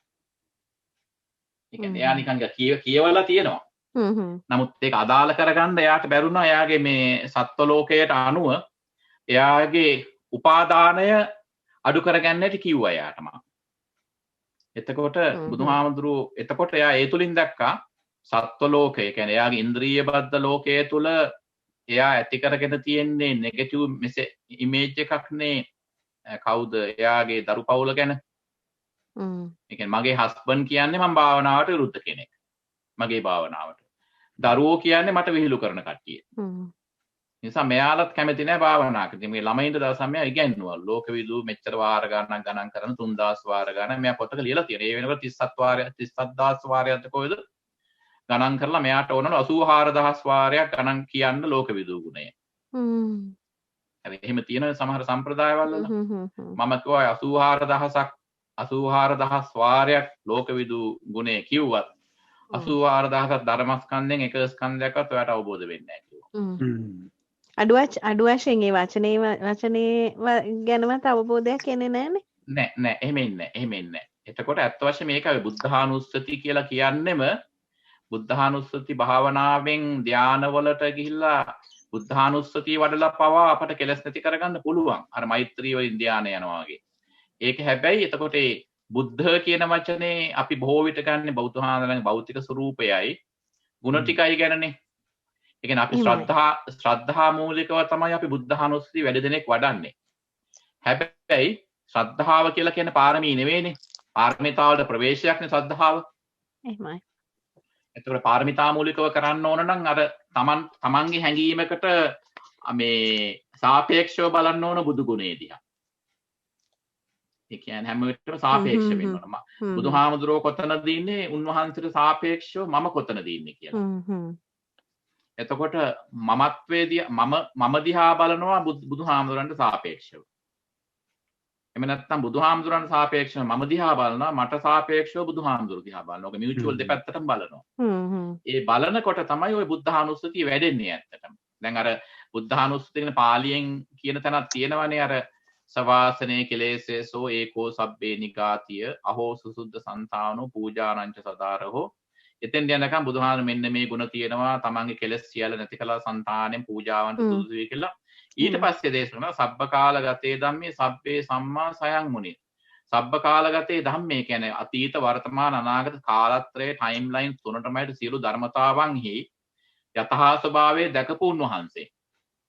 මේ සබ්බාකාරේන භුජ්ජිත්වා ඒකෝ සබ්බඤ්ඤුතං ගතෝ. ඒ සියලුම යථාර්ථයන්ගේ අතීත වර්තමාන අනාගත සියලුම ධර්මතාවන්ගේ කියන්නේ රියැලිටිස් වල යථා ස්වභාවය දැකලා උන්වහන්සේ පත් වුණා එක්තරා තත්වයකට. ඒකෝ සබ්බඤ්ඤුතං ගතෝ. he achieved omniscience. සර්වඥතා ඥාන උන්වහන්සේ ලබා ගත්තා. කියලා අර ඔය බුද්ධානුස්සතියේ තියෙන මේ පාඩය අපි බුද්ධානුස්සති භාවනාවට කලින් සජ්ජායනා කරන ඒ ගාථා ටිකේ කෙලවරට යන්න ඔක්කොම සඳහන් වෙන්නේ උන්වහන්සේගේ ධර්මය. ඒ කියන්නේ මුලදී ශ්‍රද්ධාවෙන් උන්වහන්සේගේ රූපේ දිහා බලලා වැඳලා භාවනාව විවරණකොට අපි උන්වහන්සේගේ රූපේ නෙමෙයි අපි දකින්නේ අවසානයේ. උන්වහන්සේගේ ධර්මයේ දකින්නේ. එතන මේ විදිහට යන්නේ. ඒකත් හිනිසාද තමයි හාමුදුරනේ මට එතන පොඩි ගැටලුවක් ආවේ. දැන් අපි අයි බුද්ධානුස්සති භාවනාවේ අවසාන කොටසට එනකොට අවසාන කොටසට එනකොට යෝනිසෝ මනසිකාරය කියන එක තැන අවබෝධයට එනව නේද? එහෙම අවබෝධ වෙනකොට අපි ඇත්තටම අපි ඒක පොඩ්ඩක් අපි වීර්ය ශක්තිය අරගෙන අපේ ප්‍රඥාව දියුණු කරගන්න බුදු ගුණ දිහා බලනවා කියන එක නෙමෙයිද? ඔව් ඒක තමයි දැනට නේද අපි එන්න ඕනේ. එතෙන් තමයි එන්න ඕනේ. එතෙන් තමයි ගොඩක් අයට එන්න බැරි. ඒ කියන්නේ ගොඩක් අය කරන්නේ අර ගාථාව කිව්වා පින් සිද්ධ වුණා නැගිට්ටා මම බුද්ධානුස්සතිය වැඩුවා කියනවා. හැබැයි එහෙම දැක්ක කෙනා ඊළඟ මොහොතේදී මේ සැරෙප්පුව බල්ලෙක් කරන යනවා දැක්කහම වේගෙන් පියාන ගිහලා ගහන්නේ පොල්ලකින්. සැරෙප්පුව බේර ගන්න ඕනේ. නමුත් සැරෙප්පුව බේර ගන්න ඕන තමයි. මේ ගිහිල්ලා ඉතින් මේ දඩුව සැරෙප්පුව බේර ගන්න ඕනේ. නමුත් අර ක්ෂණිකව රියැක්ට් කරනවානේ දැන් ඊට පස්සේ සැරෙප්පුව බල්ලෙක් කරන යනවා දැක්කම පස්සේ භාවනාවෙන් නැගලා එනකොටම ඒ අතරතුරේදී ක්ෂණිකව ඩීප් බ්‍රෙත් හුස්මක් ගන්න කියලා ශරීරයෙන් සංඥාවක් දුන්නොත් ඒ කියන්නේ එයා මේ කලබල වෙන්න කලින් ඉන්ටර්මීඩියට් සමාධිය ඇති වෙලා එයාට. ඉන්ටර්මීඩියට් සමාධිය අභ්‍යන්තරයේ අතරතුරේ සමාධියක් තියෙනවා එයාට. කලබල වෙන්න තමයි යන්නේ. හැබැයි ඊට කලින් සමාධියක් එනවා එයාට. පොඩ්ඩක් බ්‍රේක් ඩවුන් කරනවා එකනේ. පොඩ්ඩක් බ්‍රේක් ඩවුන් කරනවා එතන. ඒක එන්නේ අර ඔව්. හමුදුරනේ ඒ කියන්නේ ආරම්භක ධාතුව කියන එක එතකොට පල්ලෙහාට දානවද? ආරම්භක ධාතුව කියලා ස්ලෝ ඒක ඩිලේ කරනවා. හරි. ඔව් ඒක ඩිලේ කරනවා. හරි. ප්‍රමාද කරනවා. හරි පැහැදිලි හාමුදුරනේ ඒ කියන්නේ ඒ ප්‍රමාදය කිරීමම තමයි සමාධි වෙන්නේ ඊට පස්සේ. ඒ ප්‍රමාදය තුල ටග්ගාලා ආපහු මං හිතන්නේ ප්‍රඥා සංකල්ප කියන එක මේ එනවා බ්‍රේන් එකට ඉබේ එනවා කියන එක. බ්‍රේන් එකට ඉබේ එනවා කියන්නේ ඔය දැන් ඊට පස්සේ අර දැන් ඔය නිතර රියැක්ට් කරන අයගේ මේ අසනීප වෙනවා කියලා කියන්නේ එතනදී දැන් අපි අර කෙමිකල් ඉම්බැලන්ස් එකට බ්‍රේන් එකට ඉඩ දෙන්නේ නැහැ ඒක කරන්න. නැත්තම් කෙමිකල් ඉම්බැලන්ස් එකට ඉඩ දෙනවා අර තරහ ගත්ත ගමම. මේ අර නොයෙක් විදිහෙන් සයිම නිකුත් කරනවා ඊට පස්සේ. මේ එතකොට ඒක නතර කරනවා. අර ටොක්සින් ඇති වෙන එක නතර වෙනවා එතන. එතන ස්ලෝ වෙනවනේ එතන. ස්ලෝ කිරීම. කෙමිකල් රියැක්ෂන් එකට කාලය දීලා ඒක හාමුදුරනේ මම හිතන්නේ දැන් ওই බුදු ගුණය දැන ගැනීම තුලින් සහ මනස පුරුදු කිරීම තුලින් ඉබේම අර ස්ලෝ රියැක්ෂන් එකට මනස හුරු කර ගැනීම තමයි මේ භාවනාවක අවසානයේ අපිට ලැබෙන ප්‍රතිඵලය. ඒක තමයි ලැබෙන ප්‍රතිඵලය. ලැබෙන ප්‍රතිඵලය ඒක තමයි. ඒක තමයි අත්වශයෙන්ම ප්‍රතිඵලය වෙන්නේ. විය යුත්තේ. එහෙමයි. විය යුත්තේ නාරතන කියන සබ්බාකාර මුජ ඒකෝ සබ්බඤ්ඤතංගතෝ විපස්සනාදි විච්ඡාහි සීලාදි චරණේච සුසමිද්දේ සම්පන්නෝ ගගනාබේහි නායකෝ සම්මාගතෝ සුබන්ඨානං අමෝඝ වචනෝචසු ත්‍රිවිධස්සාපි ලෝකස්ස ඥාතා නිරවශේෂතෝ අනේකේහි ගුණෝගේහි සබ්බ සත්තුත්තමෝ අහු අනේකේ උපාය නරදම්මේ දමේ ඒකෝ සබ්බස්ස ලෝකස්ස සබ්බ සත්තානුශාසක භාගීස්සරියාදීනං ගුණානම් පරමෝනිදී පඤ්ඤාස්ස සබ්බ ධම්මේසු කරුණා සබ්බ ජන්තුසු අත්තත්තානම් පරත්තානම් සාධිකා ගුණජෙට්ටිකා දයාය පාරමී චිත්වා පඤ්ඤායත්වාන මුද්දරි උද්දරී සබ්බ ධම්මේ දයායන්නේ දිස්සමානෝ පිතාවස්ස රූපකායෝ අචින්තියෝ අසාධාරණ ඥානන්තේ ධම්මකායේ කතාව කාති කියලා අර ලෝකයේ සියලුම ධර්මතාවන් ගැන අවබෝධ කරන උන්වහන්සේ ධර්මතාවලින් සැලීමක් නැහැ. ඒ සැලීමක් නැති හින්දා උන්වහන්සේ මේ වීරිය වඩලා උන්වහන්සේ ප්‍රඥාව ලබා ගන්නවා. ඒ ප්‍රඥාව තුලින් උන්වහන්සේ ඒ ප්‍රඥාව තුලින් තමයි උන්වහන්සේගේ තියෙන ලෝකාවබෝධය ලෝකය ගැන දැන ගැනීම තුලින් තමයි උන්වහන්සේගේ ශරීරයේ බැබලීම ඇති වෙන්නේ කියලා. ඒ කියන්නේ ආපහු අර මානසික මනසේ මෙන්ටල් ක්ලැරිටි එක බලපානවා අපේ ෆිසිකල් රේඩියන්ස් එකට. ඒ කියන්නේ දැන් අපි වුණත් අදුන කියනනේ ගොඩාක් භාවනා කරලා ආපු කෙනෙක්ගේ මේකප් දාලත් නැහැ. ලස්සන ෆැන්සි ඇඳුම් ඇඳලත් නැහැ. ඒ වුණාට අනිත් අය කියනවා අර බලන්නකෝ අර එක්කනාගේ අමුතු පැහැපත් ගතියක් අමුතු ආකර්ෂණයක් තියෙනවනේ කියනවා. තින් පාටයි කියලා එහෙම තින් කියනවා පාට නේද? කියන්නේ ඒ එන්නේ අර මානසික සංයමයේ තුලින් එන්නේ ක්ලැරිටිය තුලින්. ක්ලැරිටි එක. මේ එතනදී කලබල වෙන්නෙත් නැහැ. දැන් ඔය මේ කවුද දැන් ඔය මම දන්නවා ගොඩක් අපේ ලංකාවේ වගේම ආසියාතික වගේ බටහිර අයත් මම ගොඩක් අය දන්නවා. මේ දැන් එක දවසක් මම දන්න කෙනෙක් හිටියා ලංකාවේදී බොහොම ඉහළ ලොකු වැදගත් පවුලක පෝසත් මේ නෝන කෙනෙක් කාන්තාවක් බණ භාවනා හැම කරනකොට එතන හිටපු ටිකක් නහයට අහන්න නැති පොළු රංචුවක් මෙයාට නිකන් කුණුහරුපෙන් විහිළු කළා නම්මන. මේ එතකොට මෙයා ඒ ළමයි තිය හැරිලා බලන්නේ නැතුව බිම් බලාගෙන hina වෙලා ගියා. මං හිටියේ ගේට්ටුව ළඟ එතකොට. ඊට පස්සේ මං මේ කතා කළා.